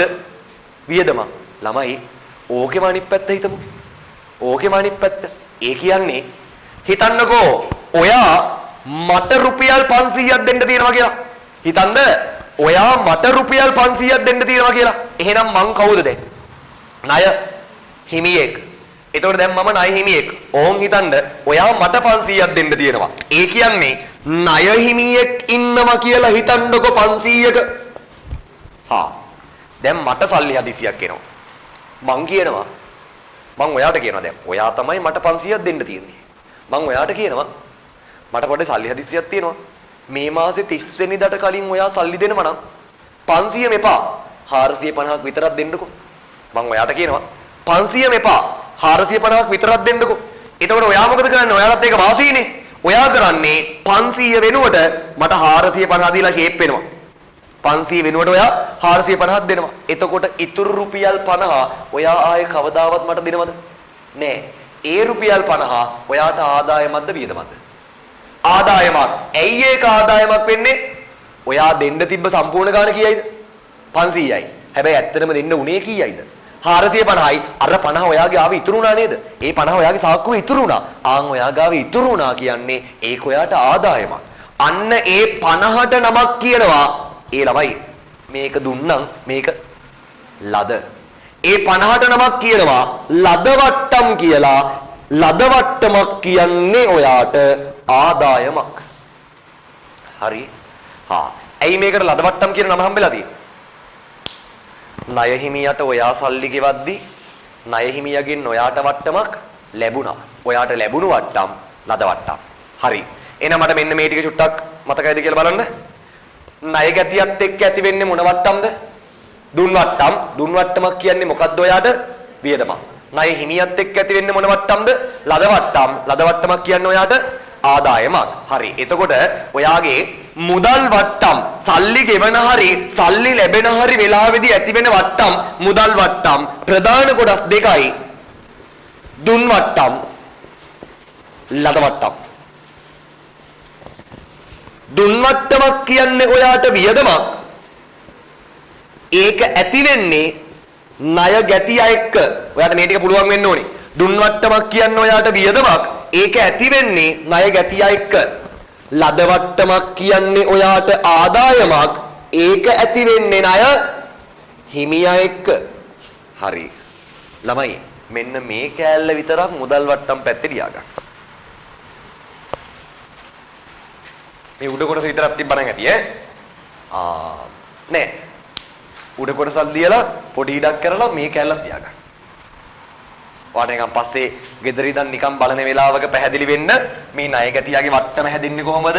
මෙයාගේ ණය හිමියාගේ වට්ටම හැදෙන්නේ කොහොමද කියන එකත් පහලින් කටුවට දාගන්න මට අවශ්‍යම නෝට් එක මේක. මුදල් වට්ටම් පැත්තේ.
හරි. හා. හරි. ඔයාට මන් දෙනවා උපදෙසක්. අහන්න. ඔයාට මන් දෙනවා උපදෙසක්. ණය ගැතියයි වට්ටමයි සම්බන්ධ වෙලා ගනුදෙනුවක් තිබ්බොත් මොකක් හරි ගානක ණය ගැතියයි වට්ටමයි සම්බන්ධ වෙලා ගනුදෙනුවක් තිබ්බොත් ඔයා එකපාරේ ඒක ගිණුම් කරන සමීකරණයට දාන්න යන්න එපා. මේක 100ක් සෙට් නැත්තම්. ඕන් ඕ ලෙවල් එක සෙට් නම් අවුලක් නැහැ. ඒ ඇරෙන්න ඔයා මේක දැන් ලාවට මේ අල්ලගෙන යන ගමන් නම් ඔයා එකපාර මේ ගනුදෙනුව සමීකරණයට දාන්න යන්න එපා. පොඩ් ඉස්සල්ලාම මෙන්න මේ කටු වැඩේ කරගෙන ඉන්න. ණය ගැතියකුයි වට්ටමකුයි සම්බන්ධ ගනුදෙනුවක් තිබ්බොත් එහෙම මෙන්න මේ විදිහට ණය ගැතියව දෙකට කඩා ගන්න. හරි ණය ගැතියා කීයද? වට්ටම කීයද? එහෙනම් වට්ටම අඩු කරාට පස්සේ ගන්න තමයි සල්ලි වලින් හම්බෙන්නේ. සල්ලි වලින් කීයක් හම්බෙලා තියෙනවද? මෙන්න මේ කටු සටහන පැත්තකින් ගහගෙන මෙන්න මේ අගයන් තුන පැහැදිලි කරගන්න. ඊට පස්සේ සමීකරණයට දාන්න ලේසි. ණය හිමියා වුණත් එච්චරයි. ණය හිමියෙක් එක්ක ලද වට්ටමක් සම්බන්ධ කරලා ගනුදෙනුවක් තිබ්බොත් එහෙම ඒක එකපාර සමීකරණයට දාන්න යන්න එපා. මෙන්න මේ විදිහට ඉස්සල්ලාම කටු වැඩක් යටතේ අගයන් තුන පැහැදිලි කරගන්න. මේ නම් තුන ලියා ගන්න. ණය හිමියා කීයද? ලද වට්ටම කීයද? මුදල් කීයද? මේව දෙකට කරලා ලියා ගන්න. ඒ කටු වැඩේ යටතේ අගයන් ටික පැහැදිලි කරගෙන ඊට පස්සේ අරගෙන එන්න සමීකරණයට. දැන් කියවන්නකෝ අපේ ගනුදෙනුව.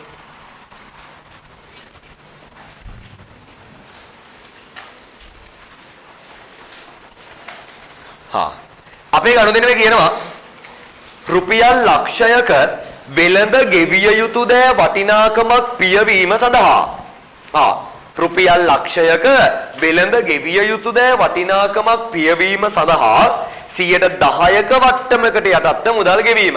මෙතන කතා කරන්නේ ණය ගැතියෙක් ගැනද ණය හිමියෙක් ගැනද? වෙළඳ ගෙවිය යුතු දෑ කියන්නේ ණය හිමියෙක් ගැනනේ. ආහෙනම් ණය හිමියෙකුයි වට්ටමකුයි තියෙනවා. මම ඔයාලට දැන් උපදෙසක් දුන්නා. ණය හිමියෙකුයි වට්ටමකුයි තිබ්බොත් එහෙම එකපාර අරන් එනවද සමීකරණෙට? නෑ. පැත්තෙන් මෙන්න මේ කටු වැඩේ යටතේ අගයන් ටික පැහැදිලි කරගන්න. ආයෙන පොඩ්ඩක් කටුවට මේක ලියාගෙන මට හොයලා කියන්න ඔය ගනුදෙනුවේ ඉන්න ණය හිමියාගේ අගය කීයද? වට්ටමේ අගය කීයද? එහෙනම් සල්ලි වලින් කීයක්ද දෙන්නේ? මෙන්න මේ අගයන් තුන මට පොඩ්ඩක් පැත්තෙන් කටුවට හොයලා කියන්න.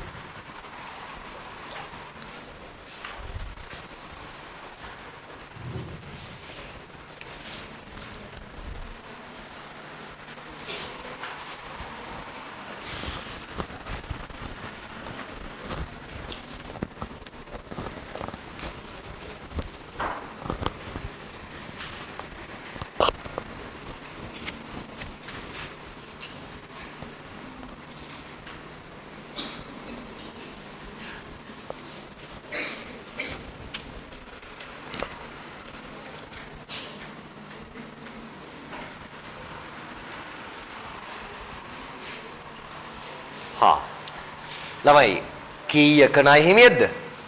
ණය හිමියා කීයද ඔය කියන කතාවේ? ලක්ෂයයි නේද? ඇයි කියන්නේ? ලක්ෂයක වෙළඳ ගෙවිය යුතු දෑ වටිනාකමක්. ඒ කියන්නේ ණය හිමියා ලක්ෂයයි. වට්ටම 100ට 10යි කියන්නේ ළමයි වට්ටම කීයයිද? ලක්ෂයට 110යි කියන්නේ 10000යි. වට්ටම 10000යි. ළමයි ණය හිමියත් එක්ක ඇති වෙන වට්ටම් මොන වට්ටම් කියලාද කිව්වේ? ලද වට්ටම්. එහෙනම් ඒ වට්ටම අඩු කරාට පස්සේ සල්ලි වලින් කීයක්?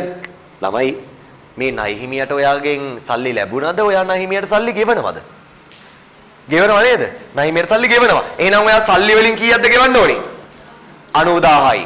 ඔයා මෙන්න මං මේකෙදි මේ කතාව පැහැදිලි කරගන්න. ණය හිමියගෙන් වට්ටම අඩු කරාට පස්සේ අගේ තමයි සල්ලි වලින් ගෙවන්නේ. තවත් විදියකට කිව්වොත් ඔයාට ගනුදෙනු වල මෙහෙමත් දෙනවා. තවත් විදියකට කිව්වොත් එහෙම සල්ලි වලින් ගෙවපු ගාණයි වට්ටමයි කියන දෙක එකතු වුණාම කාව හැදෙනවද? ණය හිමියාගේ අගේ හැදෙනවා. හරි ඒකත් ඔළුවේ තියාගන්න. මොකද සමහර ගනුදෙනු වල ඔයාට මේ දෙන්නව දෙනවා ණය හිමියාගේ අගේ දෙන්නේ නැහැ. එතන මං වාට මේක ගහගන්න කියන්න හේතුව ඒ දීලා නැති අනිත් කෙනාව පැහැදිලිව තේරුම් ගන්න. හරි. එහෙනම් මොකද්ද මෙතන වෙලා තියෙන්නේ ගනුදෙනුව ඇත්තටම? මොකද්ද මෙතන වෙලා තියෙන ගනුදෙනුව ඇත්තටම? ලක්ෂයක ණය හිමියෙට 10000ක වට්ටමකට යටත්ව සල්ලි වලින් ගෙවලා තියෙන්නේ කීයයිද? 90000යි. අපි මේ කතාව ගිහිල්ලා සමීකරණයට දාමු. එතකොට මේ තුන් දෙනාම සමීකරණයට යනවා. බලන්න. ඔයා 90000ක් සල්ලි ලැබෙනවද ගෙවනවද? 90000ක් ණය හිමියට සල්ලි ගෙවනවා කියලානේ කිව්වේ. සල්ලි ගෙවනවා කියන්නේ 90000ක්. ඔයාගේ ව්‍යාපාරයේ තියෙන මුදල් වැඩි වෙනවද අඩු වෙනවද? අඩු වෙනවා. සල්ලි ගෙවනවනේ මුදල් අඩු වෙනවා. කීයකින්ද මුදල් අඩු වෙන්නේ? 90000කින්. මුදල් කියන්නේ මොකද්ද ඔයාට? වත්කමක්. එහෙනම් මුදල් අඩු වෙනවා කියන්නේ වත්කම් අඩු වෙනවා.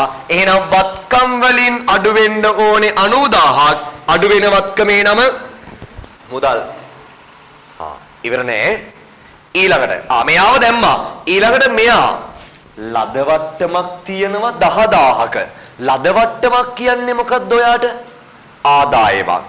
එහෙනම් මෙතනින් ආදායම් බලපාන්නේ මොන තීරුවටද? මෙතන කිව්ව මතකයිද? හිමිකම කියන කෙනාට බලපාන හතරක් කිව්වනේ. මොනවද? ප්‍රාග්ධනය, ගැනිලි, ආදායම්, වියදම්. එහෙනම් ආදායමක් බලපාන්නේ කාටද? හිමිකමට. ආදායමක් හින්දා හිමිකම වැඩි වෙනවද අඩු වෙනවද? වැඩි වෙනවා. එහෙනම් හිමිකම වැඩි වෙන්න ඕනේ 10000ක්. ඒ වැඩි වෙච්ච ආදායමේ නම මොකද්ද? ලද වට්ටම්. හරි. ඉවර නෑ. ඔයා දෙන්නෙක් දැම්මා. තව එක්කෙනෙක් ඉන්නවා. ලක්ෂයක ණය හිමියෙක්. මට කියන්න ඔයා ලක්ෂයක ණය හිමියෙක්ට සල්ලි ගෙව්වා. ලක්ෂයක ණය හිමියෙක්ට සල්ලි ගෙව්වම ණය හිමියා වැඩි වෙනවද ලක්ෂයකින් අඩු වෙනවද? ණය හිමියෙක් කියන්නේ ඔයා සල්ලි දෙන්න තියෙන කෙනෙක්. එතකොට සල්ලි දෙන්න තියෙන එකාට සල්ලි දුන්නම ඔයා ඌට දෙන්න තියෙන ගාන අඩු වෙනවා. ලක්ෂයක ණය හිමියෙක්ට සල්ලි ගෙව්වම ණය හිමියා ලක්ෂයකින් අඩු වෙනවා. ණය හිමියෙක් කියන්නේ මොකද්ද ඔයාලා? ණය හිමියෙක් කියන්නේ වගකීමක්. එහෙනම් ණය හිමියා අඩු වෙනවා කියන්නේ වගකීම් අඩු වෙනවා. වගකීම් අඩු වෙන්න ඕනේ ලක්ෂයකින් අඩු වෙන වගකීමේ නම ණය හිමියා. හැබැයි අලුත් වචනේ අපි මෙතනින් ලියමු. වෙළඳ ගෙවිය යුතු දෑ.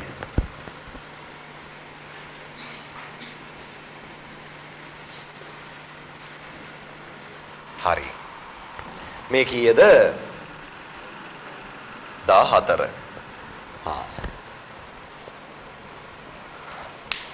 15 වෙනි ගනුදෙනුව කියවලා ඒක තනියම බලන්න ඔයාලා දාන්න try කරන්න.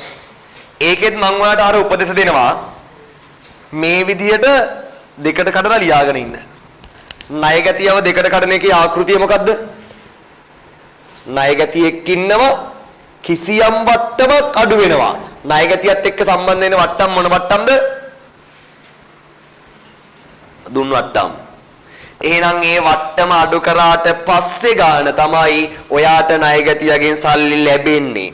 එහෙනම් මට ඊළඟ ගනුදෙනුව කියවලා මෙන්න මේ අගයන් තුන පැහැදිලි කරගෙන ඊට පස්සේ ඔයා හිතන්න මොනවද වැඩි වෙන්න ඕනේ මොනවද අඩු වෙන්න ඕනේ කියලා හිතලා බලන්න දාන්න සමීකරණයට තනියම try කරන්න.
හරි දැම්මද? දැම්මද? ඔව් කියපන්නේ දැම්මද කියලා හද්දි ආය. දැම්මද කියලා හද්දි යාළුවට කියනවා. උඹ ඔව් කියපන්නේද? හා 15 වෙනි ගණිතනේ කියනවා 2,50,000ක වෙළඳ ලැබිය යුතු දෑ වටිනාකමක් පියවීමට. වෙළඳ ලැබිය යුතු දෑ කියන්නේ කවුද? ණය ගැතියා. එහෙනම් එතන ණය ගැතියාගේ අගය කීයද? 2,50,000යි. 2,50,000ක ණය ගැති වටිනාකමක් පියවන්න වට්ටම කීයයිද? 20,000යි. එතන වට්ටම ප්‍රතිශතයක් නෙමෙයි කෙලිම කැල් කරලම දීලා තියෙනවා වට්ටම කීයයිද කියලා. වට්ටම 20,000යි. එහෙනම් සල්ලි වලින් හම්බෙන්නේ කීයයිද? 2,30,000යි. මේ අගයන් තුන පැහැදිලි කරගත්තාම මේ පැත්තට අරන් යන එක ලේසි. ඉස්සල්ලාම මෙයාව ගන්න 2,30,000ක් සල්ලි ලැබෙනවද ගෙවනවද? ලැබෙනවා. සල්ලි ලැබෙනවා කියන්නේ මුදල් වැඩි වෙනවා. මුදල් කියන්නේ වත්කමක්. එහෙනම් මුදල් වැඩි වෙනවා කියන්නේ වත්කම් වැඩි වෙනවා. වත්කම් වැඩි වෙනවා 2,30,000යි. වැඩි වෙන වත්කමේ නම මුදල්. ඊළඟට දුන් වට්ටමක් තිබ්බ 20,000ක ළමයි දුන් වට්ටමක් කියන්නේ මොකද්ද ඔයාට? ආදායමද වියදමක්ද? දුන් වට්ටමක් කියන්නේ වියදමක්. වියදම් බලපාන්නේ මොකේද? හිමිකමට. වියදම් හින්දා හිමිකම අඩු වෙනවා. එහෙනම් හිමිකම අඩු වෙන්න ඕනේ 20,000කින් අඩු වෙන හිමිකමේ ඒ වියදමේ නම දුන් වට්ටම්. අනිත් පැත්තට කවුද ඔයාට මේ සල්ලි ටික දුන්නේ? ණය ගැතියෙක්. කීයක ණය ගැතියෙක්ද? 2,50,000ක ණය ගැතියෙක්. ණය ගැතියෙක් ඔයාට සල්ලි දීලා ණය ගැතියෙක් ඔයාට සල්ලි දුන්නම ණය ගැතියා වැඩි වෙනවද අඩු වෙනවද? අඩු වෙනවා. මොකද ණය ගැතියෙක් කියන්නේ ඔයාට සල්ලි දෙන්න තිබ්බ කෙනෙක්. දෙන්න තිබ්බ කෙනා ඒ සල්ලි ටික දුන්නම එයා දෙන්න තිබ්බ ගාණ අඩු වෙනවා. ණය ගැතිය අඩු වෙනවා. එහෙනම් ණය ගැතියා කියන්නේ මොකද්ද ඔයාට? වත්කම. එහෙනම් වත්කම් අඩු වෙන්න ඕනේ 2,50,000යි. අඩු වෙන වත්කමේ නම ණය ගැතියා. අලුත් වචනෙන් ලියමු. වෙළඳ ලැබිය යුතු දෑ.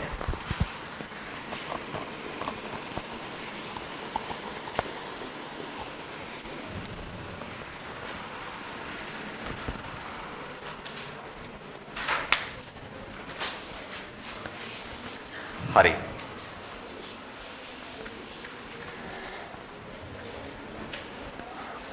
අන්න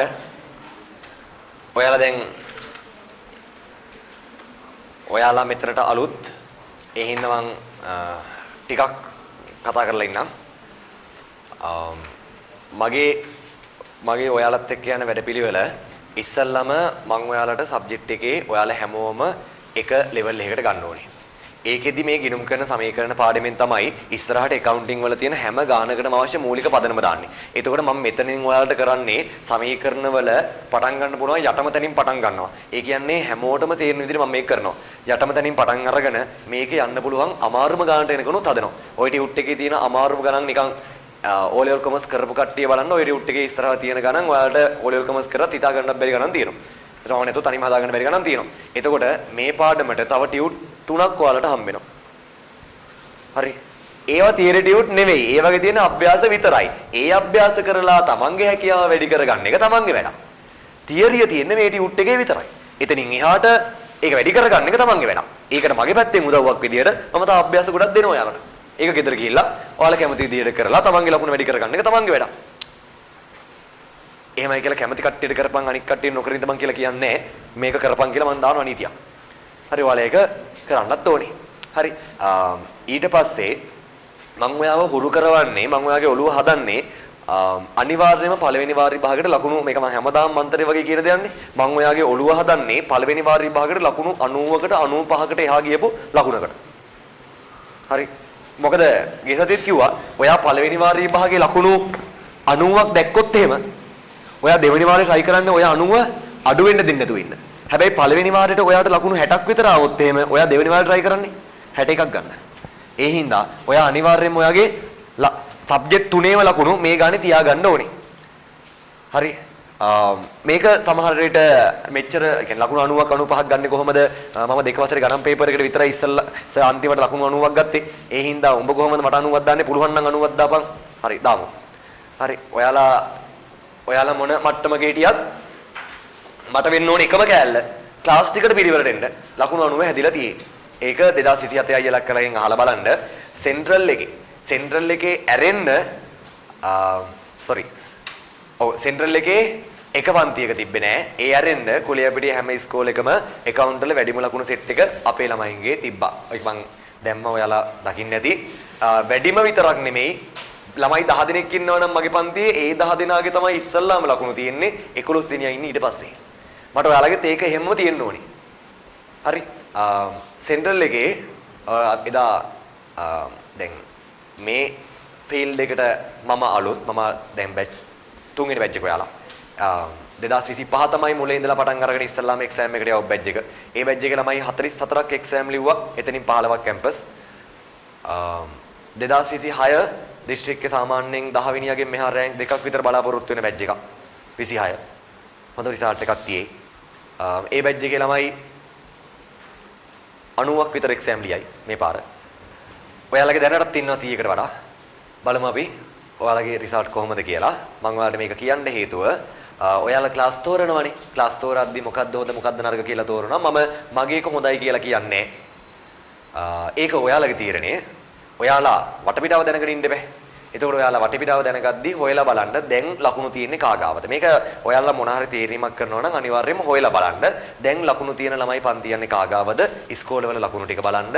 ඒ ඉස්කෝලේ වැඩිම ලකුණු තියෙන්නේ මං ගාව නෙමෙයි නම් ඔයා පන්ති එන්න එපා. හරි මම මේ කියන කතාව බොරුවක් නම් මේ කුලියපිටියක ඉස්කෝලේකවත් වැඩිම මේ ලකුණු නැත්තම් අපේ ළමයින්ට 2027 ළමයින්ගේ ලකුණු 75 වඩා අඩු කවුරුත් 75 වඩා අඩු කවුරුත් නැහැ 27. හරි ඒවා ඔයාලා බලලා ඔයාලා ක්ලාස් තෝරන්න. ක්ලාස් තෝරද්දි දැන් ප්‍රතිඵල තියෙන සර්ලගේ ක්ලාස් තෝරන්න සබ්ජෙක්ට් තුනටම. මේක මම ඔයාලට කියලා තියන්නේ ක්ලාස් තෝරද්දි ඔයාලා යාළුවොත් එක්ක කතා කරනවා, මගේ පන්ති නොයන ළමයිත් එක්ක කතා කරනවා. එයාලා විවිධ අදහස් දරයි. ඒ අදහස් වලට ඔයාලා ප්‍රතිචාර දක්වන්න එපා. ආපෝ උඹලගේ සර් තාම කැම්පස්නේ කියලා අදහස් දරයි. ඔව් උඹලගේ සර් තාම කැම්පස් තමයි. මගේ කන්වර්සේෂන් තියෙන්නේ ඔක්තෝබර් මාසේ. එතකොට ඔයාලා මෙහෙම කියන්න අපේ සර්ට විතරයි ජපුරේ ඩිග්‍රී එකක් තියෙන්නේ. හරි කොලියාපිටියේ කොමර්ස් කරපු කෙනෙක්ට යන්න පුළුවන් හොඳම කැම්පස් එක ජපුර මැනේජ්මන්ට් ඩිග්‍රී එකක් තියාගෙන ක්ලාස් කරන එකම සර් අපේ සර් විතරයි. හරි ඔය කැලණි ඩිග්‍රී කියන කට්ටිය එහෙම අපි කැලණි කැම්පස් එහෙම ගණන් ගන්නෑ. හරි එහෙම බලන්න ඔය කැලණි තියන අය ඉන්නවනේ එහෙම ගණන් ගන්නෑ අපි. ඒ හින්දා එහෙමත් කියන්න. මොකුත් කියන්න යන්න එපා. මම මේක කියන්න හේතුව මම සාමාන්‍යයෙන් බාහිර දේවල් කතා කරන අඩුයිනේ. කියන්න හේතුව ඔයාලගෙන් මාපු දේවල් සර් අරයා මෙහෙම කිව්වා. මොකුත් උත්තර දෙන්න යන්න එපා. ෆස්ට් ටර්ම් එකේ ලකුණු 100ක් දාන්න. අපූර්වට ඔයාට අනම්මනම් කියන යාළුවෝ ටික ඔයාගෙන් ඔයා පන්ති යන්නේ අර සර් ගාවට නේද කියලා අපේ පන්තියට. 2027 මං එදා කිව්වා එක දවසක ළමයි 22ක් අලුතෙන් ආවා. අලුතෙන් 22ක් ආවා. ඒ ආවේ එක පන්තියකින්. මට බණින එක පන්තියකින් ළමයි 22ක් ඒ පන්තිය නවත්තලා මගේ පන්තියට අලුතෙන් ආවා. එතන ඉන්නවා සෙන්ට්‍රල් එකේ පන්තිය පළවෙනියා ඉන්නවා. හරිද? ඒ ආපු ළමයි 22 ඇතුලේ සෙන්ට්‍රල් එකේ පන්තිය පළවෙනියා ඉන්නවා. සාමාන්‍යයෙන් පන්තියේ පළවෙනියා වෙච්ච ළමයෙක් පන්තියක් මාරු කරන්නේ නැහනේ. පන්තියේ පළවෙනියා වුණා කියන්නේ එයාට පන්ති යන පන්තිය සෙට් කියන එකනේ. ඒතර පන්තියේ පළවෙනියා වෙච්ච ළමයාත් මංගාවට ආවා. එන්න හේතුව ඒ පන්තියේ පළවෙනියාට වඩා පන්තියේ පස්වෙනියා වෙච්ච මගේ ළමයාගේ දෙවෙනියත් මගේ පන්තියේ පස්වෙනියා වෙච්ච ළමයාගේ පවා අරයට වඩා එකවුන්ට් ලකුණු වැඩි. අරයා පන්තියේ පළවෙනියා තමයි. සබ්ජෙක්ට් තුනෙන් මෙයාට වැඩිම තමයි. හැබැයි එකවුන්ට් වලට වැඩි අපේ ළමයින්ගේ. ඒ හින්දා අරයා මෙතනට පන්ති ආවා. එතකොට ඔයාලා සද්ද වහලා ඉන්න. ෆස්ට් ටර්ම් එකේ ලකුණු දාන්න. එතනින් පස්සේ ඔයාලට ඕනේ විදියට ඉස්කෝලේ හිටියයි. ඒ හින්දා නම් මනම් කිය යාළුවෝ ඇති. ඕක හරියටම තේරෙන්නේ වල ඉස්කෝලේ ගියාට පස්සේ මම මේ මොකද්ද කියන්නේ කියලා. ඒ ළමයින්ගේ ඔළුව හදනවා. ඔළුව වෙනස් කරනවා. මං බාහිර දේවල් ඒ පැත්ත ගැන කතා කරන්නේ. ඔයාලා පාඩුවේ වැඩේ කරගන්න රිසල්ට් එක හදාගන්න. හරි. රිසල්ට් එකෙන් උත්තර දෙන්න.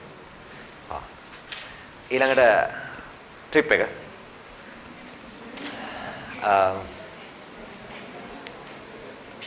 ජුනි මුල. ඒක ගොඩක් දුරට මයි ජුනියෝ. ඒක ගොඩක් දුරට ඇයි ජුනි පළවෙනිද දෙවෙනිද වගේ වෙයි. හරි. තැනක් ඔයාලා යෝජනා කරන්න දැනට මෙන්න මේ තැන් දෙක යෝජනාවේ තියෙනවා. එකක් වංගෙඩිගල හයික් එකක්. වංගෙඩිගල හයික් එකක්. එතකොට දවසම කන්දම් බඩ ගන්න තමයි තියෙන්නේ. වංගෙඩිගල ලස්සනයි. හන්තාවට වඩා ලස්සනයි. හරි. එක්කෝ දැන් වංගෙඩිගල ගියොත් ආයෙ තව අපිට යන්න වෙන්නේ ඉතින් තව එක තැනකට විතරයි. උදේ යන ගමන් අපිට මේ රත්නපුර සමන් දේවාලයට ගිහිල්ලා එතනින් උදේට කාලා වංගෙඩිගල ගියා. වංගෙඩිගල තියෙන හපුතරේට මෙහාට වඩා සීතලයි. හන්තාවට වඩා සීතලයි. හපුතලේ පැත්තේ තියෙන්නේ ලස්සනයි. සබරගමු කැම්පස් එක ගාවින් තමයි නගින්න තියෙන්නේ. සබරගමු කැම්පස් එක යන බැච් හයික් එක තමයි වංගෙඩිගල. එතකොට මහින්ද හවසේ කොහමත් අපි ගිය පාරත් බැස්සේ කලුවරේ හන්තාන කියපු කට්ටිය ඉන්නවනම් අපිත් එක්ක ඔයා ගියා නේද? මතකයි. අදෝ කියලාගේ හරි. හරි. ඊට පස්සේ එන ගමන් අපිට තව එක තැනකට කොහේ හරි යන්න පුළුවන් වෙයි. ඉතින් පුරුදු විදිහට එන ගමන් DJ එක ගහලා ඒ ටික තියෙනවා. මේ පාර බස් 8ක් යයි ගොඩක් වෙලාවට බස් 8 වටේට ගහලා මේ පාර DJ එක ගහන්නේ බස් එකක DJ එකක් නෙවෙයි. බස් එකක DJ එක මදි වෙයි. වෙනම DJ එකක් අරන් යනවා. එතකොට බස් 8 වටේට වට කරලා ඔයාලා මැද්දේ තියෙන මේ පාර DJ එක ගහනවා. ගිය පාර බස් 5ක් නේ ගියේ. බස් 7ක් යන්නේ අපේ ළමයි. 8 වෙනි බස් එක යන්නේ විහඟයියගේ O level ඉතිහාසයේ බස් එකක්. හරි. ඔයාලගේ බැච් එකෙනුත් ඉතිහාසයේ බස් එකක් අරන් ඒ ඉතිහාසයේ ළමයින්ගේ බස් එකක් අරන් ගියානේ අපි. ඒ ඉතිහාසයේ ළමයින්ගේ බස් එකක් අරන් යන්නේ ඔයාලට ආදරයකට නෙවෙයි. මොකද මේ පාර ඉතිහාසයේ ළමයි තමයි ඊළඟට අපිට 2029 බැච් එකට එන්නේ. ඒතර ඒ ළමයින්ගේ පොඩ්ඩක් ෆිට කරගන්න ඕනේ හින්දා තමයි අපි යාළගේ බස් එකක් අරන් යන්නේ. ඒතර ඔයාලව ගිය අවුරුද්දේ අරන් ගියේ තමයි මෙතන ඇති විහඟ සර්ව දැකලා හිටියට අපිව පළවෙනි පාරට එදා දැකපු කට්ටිය ඇති. එතකොට ඒ හේතුව හින්දා තමයි අරන් නැත්නම් ඔයාලට ආදරයකට නෙවෙයි. මම ඒක කලින් ඉඳන් කිව්වනේ. අපි ඔයාලට ආදරේ නැහැ. අපි අතර තියෙන්නේ ආර්ථික ගනුදෙනුවක් විතරයි. මෙතනින් ඔයා ඇතුළට එද්දි ඔයාම ගැල්මැති පාර්ශවයක් ඒ අරින්න අපි ඔයාලට ආදරේ නැහැ. සල්ලා කියනවා නම් ආදරේ කියලා ඒක බොරුවක්.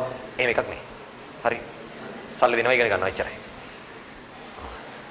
හිතන්නේ නැහැ තිරිතනෙක්තෝ සර් කියලා. ඇත්ත ඒක මේ ඇයි ආදරේ කරන්නේ? නෑ ඒ නේ කියනවනේ නිකන් බන කියනවනේ දරුවනේ ඔයාලා මං ඔයාලට හරි ආදරෙයි. අපි මෙහෙමයි අපි අතර බැඳීමක් තියෙනවා අන්‍යෝන්‍ය බැඳීමක් බයිලා නෑ. හරි හැමෝම සල්ලි හොයනවා එච්චරයි. ටියුෂන් එකෙන් සල්ලි එනවා. මම ටියුෂන් කරන්නේ සල්ලි හොයන්න. එච්චරයි. ඒ සල්ලි මම ටියුෂන් කරන්නේ සල්ලි හොයන්න. සල්ලි ගන්න නම් මගේ පන්ති ළමයි ගොඩක් ඉන්න ඕනේ. මගේ පන්ති ළමයි ගොඩක් ඉන්න නම් මගේ උන්ට ප්‍රතිඵල තියෙන්න ඕනේ. ප්‍රතිඵල තියෙන්න නම් මම උතර උගන්වන්න ඕනේ. ඒ නිසා උගන්වනවා. මම රීගන උගන්වනවා. ජීවිතේ මට තියෙන එක වැඩයි උගන්වන එක. එක පන්ති දෙක හරි. දෙකක් පන්ති. යෝජනාවේ තියෙන අනිත් දේ බෝමුරු ඇල්ල. නුවරඑළියේ බෝමුරු ඇල්ල. හරි. ඔව් නිකන් සර්ච් කරලා බලන්න. ඔයාලා සාමාන්‍ය කියන්නේ අපි මේ තෝරන්නේ සාමාන්‍යයෙන් ඔයාලට අම්මලා තාත්තලාත් එක්ක ඔයාලා යවෙන්නේ නැති තැන්. ඔයාලා නුවරඑළිය ට්‍රිප් යනවා. මොනවාද මල්වත්තරයි ගිරිපාක් එකටයි හරක් ටික බලන්නයි. ඔය හරක් ටික බලන්න. හරි ඔය ටිකටම යන්නේ. ඔය හැමදාම යන තැන් ටිකට නෙමෙයි නුවරඑළිය යනවා නම් වෙනස් තැන් ටිකට එකයි යන්න ඕනේ. ඒකක් බෝමුරු ඇල්ල. බෝමුරු ඇල්ලේ යද්දී ඒකේ පොඩි ත්‍රාසජනක අත්දැකීමක් තියෙනවා. අර රිවෙස්ටන් යද්දි වගේ තමයි එක රෝදයක් චුට්ටක් අයිනින් යනවා. බෝමුරු ඇල්ලේ යද්දි පාර පොඩ්ඩක් පාටුයි. හෙලට එක රෝදයක් චුට්ටක් අයිනින් යනවා. අම්මලාට කියන්න එපා. හරි. එක්කෝ එතන ගද්දී දැන් ඔය ඒ කියන්නේ ඔයාලට වැඩිපුර ආරක්ෂාව සපයන්න ඕන හින්දා ඒ හරිය මම පොඩ්ඩක් බහැලා පයින් එන්න. හරි. එතකොට ඒ කියන්නේ බලන්න බෑ ඔයාලා. එක්කෝ එතන නුවරඑළිය හරි වංගෙඩිගල හරි ඔයාලාගේ වැඩිපුර ඉල්ලීම් මත අපි යන තැන තීරණය කරනවා. හරි. නුවරඑළිය ගියොත් ගොඩක් වෙලාවට DJ එක ගහන්නේ රෑ 9ට 10ට විතර තමයි. සීමා මාරු කාර්යෝ ටික කන් දෙකේ ඉඳන් වහගෙන ඉන්න. හරි. හොස්පිටල් ගානේ යන්න බෑ. දැම්ම ගෙදරට කියලා අහන්නකෝ අම්මලාගෙන් දැම්මම ලිඛිත අවසරයක් අරන් තියාගන්න. ඇයි ඒ? රිසල්ට් ආවට පස්සේ ඔය වෙනස් වෙනවා. ඒ හින්දා දැම්මම ලිඛිත අවසරයක් ගන්න අරගෙන තියාගන්න. අම්ම වෙනස් කරන්න බෑ මේක කියලා තීන්ත වලින් ඇඟිලි සලකුණු තියලා තියාගන්න. ඊට පස්සේ ට්‍රිප් එකේ යන්න දෙනවා කියලා දැම්මම අවසර අරන් තියාගන්න. හරි. එදාට next level අත්දැකීමක් හම්බෙයි. ඒ දවස්වල ලෑස්තිය. ඒක ට්‍රිප් එක ගියපු කට්ටිය දන්නවා බෝරින් වෙන්න දෙන්නේ නැහැ ට්‍රිප් එක. මේ පාර ඩබල් ලේඩි ට්‍රිප් එකක් වෙනම නැහැ. ගිය පාර ඩබල් ලේඩි ට්‍රිප් එකක් වෙනම ගියා. මේ පාර ඩබල් ලේඩි ට්‍රිප් එකක් වෙනම නැහැ. හරි. දෙකම එකට යන්නේ. ඩබල් ලේඩි ළමයින්ටත් අවස්ථාවක් තියෙනවා මේක යන්න.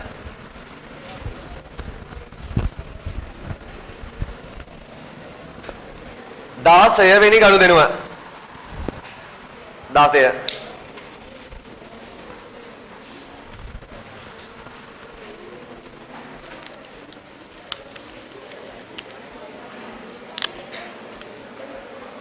හයියෙන් කියවන්න එපා. හරි.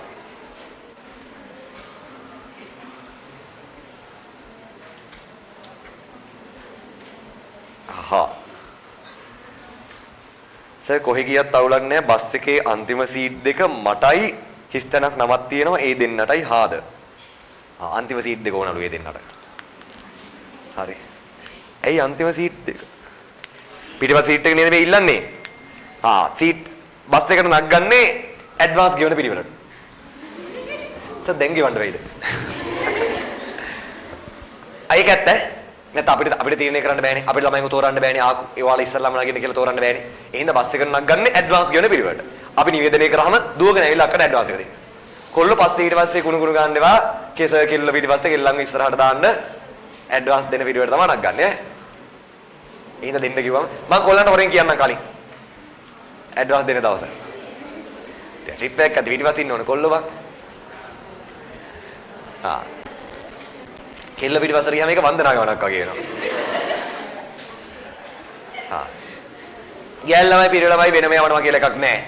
හරි ගෝත්‍රික මානසිකත්ව නැහැ. හැබැයි ඉතින් බස් එක ඇතුලේ ඕනට වඩා ගොන් අතල් ගන්න දෙන්නේ නැහැ. ඒ කියන්නේ අපි ට්‍රේන්වල ඉන්නවා තමයි. නීති එහෙමයි. ගෑල් ළමයි පිරිමි ළමයි එක සීට් වල යන්න බෑ. එක බස් එකේ යනවා. එක සීට් වල යන්න බෑ. එදා දවසට ගොම්පාත් බෑ ඉතින්. යන විදියට ලස්සනට පිරිවෙඩ කියලා අනිත් පැත්තට එන්න ඕනේ. පිරිමි ළමයි විශේෂයි. බුලත් ටිකක්වත් කන්න බෑ. හරි. කිසිම දෙයක් වෙන්න බෑ. එහෙම වුණොත් EBS පැත්ත තහනම් වෙයි ආය. සහ අපිට ආයේ හිතමනාප වෙයි. බස් එක නගලා ගෙදර එනවා. 16 වෙනි ගන්න දෙනවා. 16 කියනවා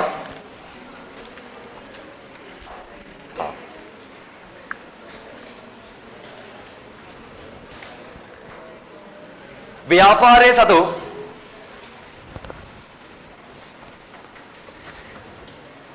දාසේ කියනෝ නවුත් ගන්න වෙනවා ව්‍යාපාරයේ සතු රුපියල් 50000ක භාණ්ඩ තොගයක් ගින්නකින් විනාශ වීම. ඔන්න 16 වෙනි එකේ කියනවා අපේ ව්‍යාපාරයේ තිබ්බ රුපියල් 50000ක බඩු තොගයක් ගින්නකින් විනාශ වෙලාලු. හරි කල්පනා කරන්න. ඔයාගේ ව්‍යාපාරයේ තියෙන තොගයක්. තොගයක් කියන්නේ මොනවද? අර විකුණන්න ගෙනත් තියෙන ඒවට අපි තොගයක් කියලා කිව්වේ. ඔන්න ඔය අපේ ව්‍යාපාරයේ තියෙන තොගයක් ගින්නකින් විනාශ වෙලා. එහෙනම් මට කියන්න අපේ ව්‍යාපාරයේ තියෙන තොගයක් ගින්නකින් විනාශ වුණොත් එහෙම ඒක කොහොමද අපේ ගනුදෙනු වලට අපේ සමීකරණ බලපාන්නේ කියලා කල්පනා කරන්න. ළමයි තොගයක් විනාශ වුණොත් ඔයාගේ ව්‍යාපාරයේ තියෙන තොගයට මොකද වෙන්නේ? වැඩි වෙනවද අඩු වෙනවද? අඩු වෙනවනේ. තොගයක් විනාශ වුණොත් තොගය අඩු වෙනවා. තොගය කියන්නේ මොකද්ද ඔයාට? තොගයක් කියන්නේ මොකද්ද ඔයාට? වත්කමක්. එහෙනම් තොගය අඩු වෙනවා කියන්නේ වත්කම් අඩු වෙනවා. වත්කම් අඩු වෙනවා 50000 නේද තිබ්බේ? 50000යි අඩු වෙන වත්කමේ නම තොගය. අනිත් පැත්තට ඒ තොගය විනාශ වුණා. ඒ තොගය විනාශ වුණා කියන්නේ ඔයාට ඒක නැති වුණා. ඔයාට ඒක නැති වුණා කියන්නේ මොකද්ද ඔයාට ඒක? වියදමක්.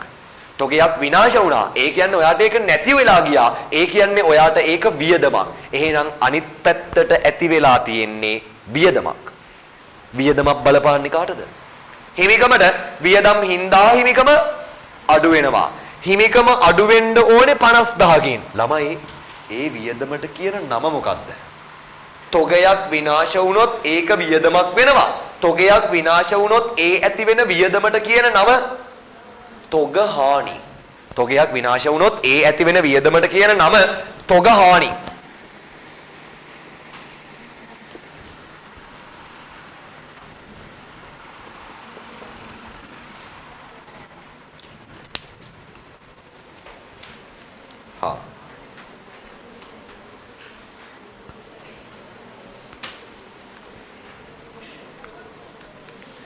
ඔයාට කවුරු හරි අක්ක කෙනෙක් කිව්වොත් ගෑල්ලමෙන් තමයි මේක. ඔයාට කවුරු හරි අක්ක කෙනෙක් කිව්වොත් ආපෝ ඔය සර්ගේ පන්ති යන්න එපා අර සර් මෙහෙමයි අර සර්ගේ තමයි පන්තිය ලොකුම කියලා කිව්වොත් එහෙම කවුරු හරි අක්ක ඔයාගේ ලකුණු කීයද කියලා අහන්න. ආයෙ මොකුත් කියන්නේ නැහැ. හරි. ඔයාගේ කවුන්ටර් වල ලකුණු කීයද කියලා අහන්නකෝ. ඒ කියන අක්කගේ. හරි. ඔයාලගේ ඉස්කෝලේ වැඩිම තියෙන අක්කේ ඔයාටද කියලා අහන්නකෝ. ආයෙ මොකුත් කියන්නේ නැහැ. හරි. අපේ සර් තමයි ලොකුම අපේ සර්ගේ හරි. 17 ලොකු ඒව නෑ දැන්. හරි. දැන් ලොකු මෙහෙ. ඒ ඉස්සර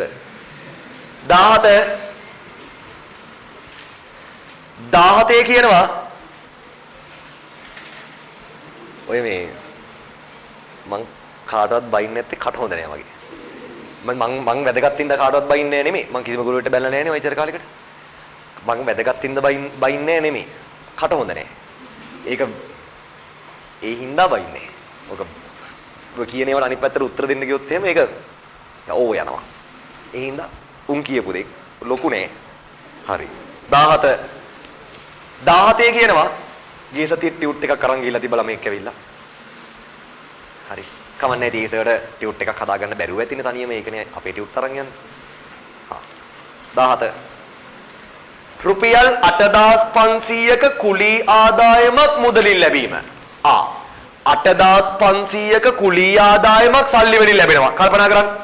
8500ක කුලී ආදායමක් සල්ලි වලින් ලැබෙනවා. සල්ලි වලින් ලැබෙනවා කියන්නේ මුදල් වැඩි වෙනවා. මුදල් කියන්නේ වත්කමක්. එහෙනම් මුදල් වැඩි වෙනවා කියන්නේ වත්කම් වැඩි වෙනවා. එහෙනම් වත්කම් වැඩි වෙනවා 8500යි වැඩි වෙන වත්කමේ නම මුදල්. ළමයි අනිත් පැත්තට ඔයාලට කොහෙන්ද ඒ 8500 ලැබුණේ? කොහෙන්ද ඒ 8500 ලැබුණේ? කුලී ආදායමකින් නේද? අනිත් පැත්තට ඔයාට ඒ සල්ලි ටික හම්බුනේ කුලී ආදායමකින්නේ. එහෙනම් අනිත් පැත්තට ඇති වෙලා තියෙන්නේ කුලී ආදායමක්. කුලී ආදායමක් ආදායම් බලපාන්නේ කාටද? හිමිකමට. ආදායම් හින්දා හිමිකම වැඩි වෙනවා. එහෙනම් හිමිකම වැඩි වෙන ඕනේ 8500යි වැඩි වෙන්න හේතුව කුලී ආදායම්.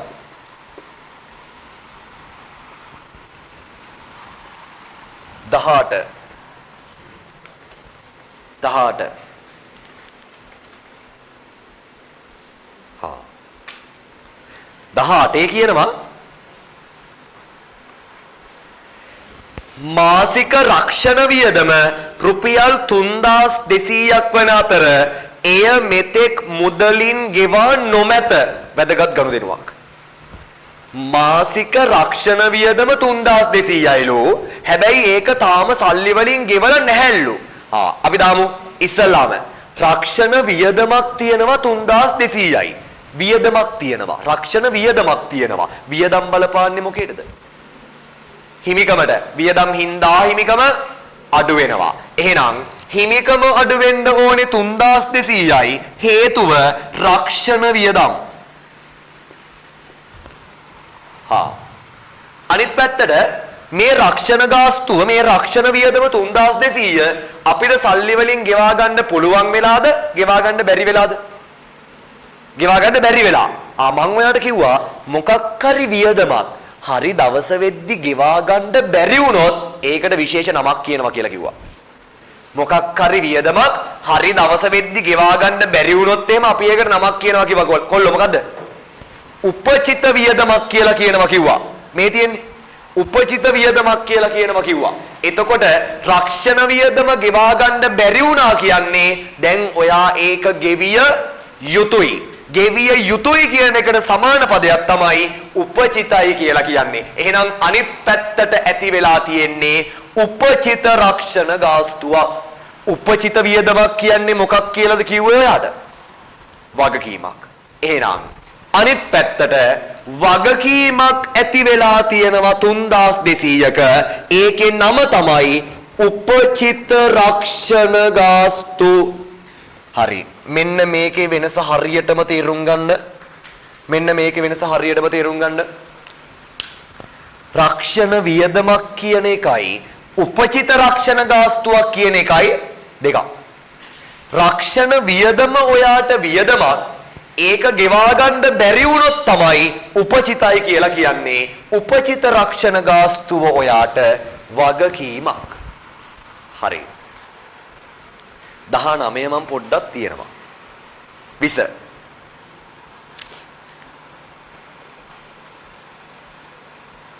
19 කරලෙමු. 19 කරලෙමු. සර් වෙලාව.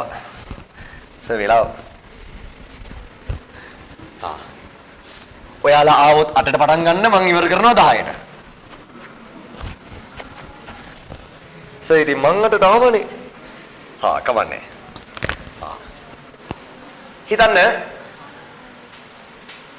හිතන්න. ඔයා බැංකු ණයක් ගන්නවා. හිතන්න ඔයා රුපියල් ලක්ෂයක ණයක් ගන්නවා. අහගන්න. අර වට්ටම් වගේ කතාවක් කියන්න යන්නේ. ඔයා රුපියල් ලක්ෂයක ණයක් ගන්නවා. ඔයා ඔය ණය අරගෙන කවදා හරි දවසක ඔය ණය ගෙවලා ඉවර කරද්දී ලක්ෂයක්ද ගෙවන්නේ නැත්නම් ඊට වඩා වැඩි ගාණක් ගෙවන්න වෙනවද? ඔයා ලක්ෂයක ණයක් ගත්තොත් එහෙම ඒ ණය ගෙවලා ඉවර කරද්දී කවදා හරි ඊට වඩා වැඩි ගාණක් ගෙවන්න වෙනවනේ. අපි හිතමුකෝ ඔයා ලක්ෂයක ණයක් අරගෙන ඔයාට ගෙවන්න වෙනවා කියලා 1,20,000ක්. එතකොට අර වැඩිපුර ගෙවපු කීයක් වැඩිපුර ගෙවද? 20,000ක්. ඒ වැඩිපුර ගෙවපු 20,000ට අපි කියන්නේ මොකක් කියලාද ප්‍රායෝගික ව්‍යවහාරේ? පොලියක් කියලානේ. ඒ වැඩිපුර ගෙවපු ගානට අපි කියන්නේ පොලියක් කියලානේ. එතකොට ඔන්න දැන් හිතන්න ඔයා ලක්ෂයක ණයක් ගත්තා. 20,000ක පොලියකුත් එක්ක ඔයා දැන් ගෙවන්න ඕනේ ඔක්කොම 1,20,000ක් ගෙවන්න ඕනේ. ඔයා මේ 1,20,000 සමාන වාරික 10කින් ගෙවනවා කියලා හිතන්නකෝ. මේ 1,20,000 සමාන වාරික 10කින් ගෙවනවා කියලා හිතන්නකෝ. එතකොට ඔයා ගෙවන වාරිකයක අගය කීයද? මේ 1,20,000 දැන් ඔයා 1,20,000ක් ගෙවන්න තියෙනවා. මේ 1,20,000 සමාන වාරික 10කින් ගෙවනවා. එහෙනම් ඔයා ගෙවන එක වාරිකයක් කීයද? 12,000යිනේ. ඔන්න ඔයා ණය වාරිකයක් ගෙවන්න යනවා. ඔයා ණය වාරිකයක් ගෙවනවා 12,000ක. මං කියනවා ඔයා මේ ගෙවන ණය වාරිකය ඇතුලේ ඔයා දේවල් දෙකක් බැංකුවට ගෙවුවා. ඔයා මේ ගෙවන ණය වාරිකය ඇතුලේ ඔයා දේවල් දෙකක් වෙනුවෙන් සල්ලි ගෙවුවා. මොනවද? පොලිය වෙනුවෙන් කොටසක් ගෙවුවා. ණය මුදලින් අඩු වෙන්න තව කොටසක් ගෙවුවා. දැන් හිතමුකෝ මෙහෙම. ඔයාට පොලිය ඔක්කොම 20,000ක් තිබ්බනේ ගෙවන්න. ඒ පොලිය 20,000ත් වාරික 10කට නම් ගෙවන්නේ එකපාරකට පොලිය කීයක් ගෙවනවද? 2,000ක් ගෙවනවනේ. ඒ කියන්නේ මේ ගෙවන වාරිකය ඇතුලේ ඔයා පොලිය විදිහට කීයක් ගෙවනවද? 2,000ක් ගෙවනවා. මේ තිබ්බේ ඔයා ගත්තු ණය මුදලනේ. ඒ ණය මුදලත් වාරික 10ට බෙදුවොත් එහෙම එකපාරකට ණය මුදලට කීයක් ගෙවනවද? 10,000ක් ගෙවනවා. ඒ කියන්නේ මේ 12,000 ඇතුලේ ඔයා ණය මුදල වෙනුවෙන් බැංකු ණය ඔයා ගත්තු ණය මුදලෙන් කැපෙන්න 10,000ක් ගෙවනවා. ණය කොටස වෙනුවෙන් 10,000ක් ගෙවනවා. මම ඔයාට මේ කියලා දුන්නේ ඔයා බැංකු ණයක් අරගෙන අනිත් පැත්තට වාරිකයක් ගෙවුවොත් එහෙම ඒ ගෙවන වාරිකය ඇතුලේ ඔයා දේවල් දෙකක් ගෙවනවා. මොනවද ගෙවන්නේ? පොලියයි ණය කොටසයි. ඔයා 12,000ක වාරිකයක් ගෙවුවට 12 ණය ගෙවද්දි බැංකු ණය ගෙවද්දි බැංකු ණය වැඩි වෙනවද අඩු වෙනවද? බැංකු ණය ගෙවද්දි බැංකු ණය වැඩි වෙනවද අඩු වෙනවද? අඩු වෙනවනේ. එතකොට ඔයා 12,000ක ණය වාරිකයක් ගෙවුවට 12,000කින්ම ණය අඩු වෙන්නේ නැහැ. ඒක ඇතුලේ තියෙනවා 2,000ක පොලියක්. එතකොට ණය මුදලින් කැපෙන්නේ කීයයිද? 10,000යි. මම ඔයාලට දෙනවා උපදේශයක්.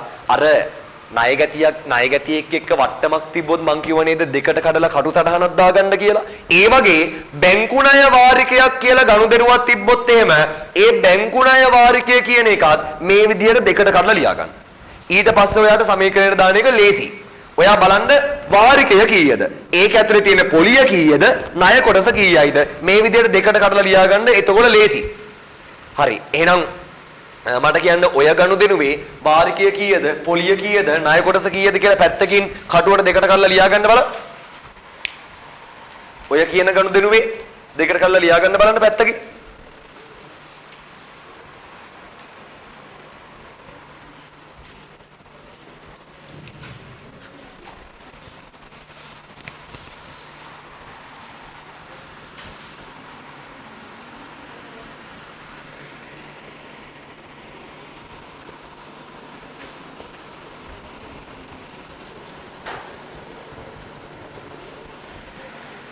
වාරකේ කීයද? ලක්ෂ 2යි. ඒක ඇතුලේ තියෙන පොලිය 20000යි. එහෙනම් ණය මුදලින් අඩු වෙන්නේ කීයයිද? 1,80,000යි. මේ කතාව අරගෙන යනවා සමීකරණයට.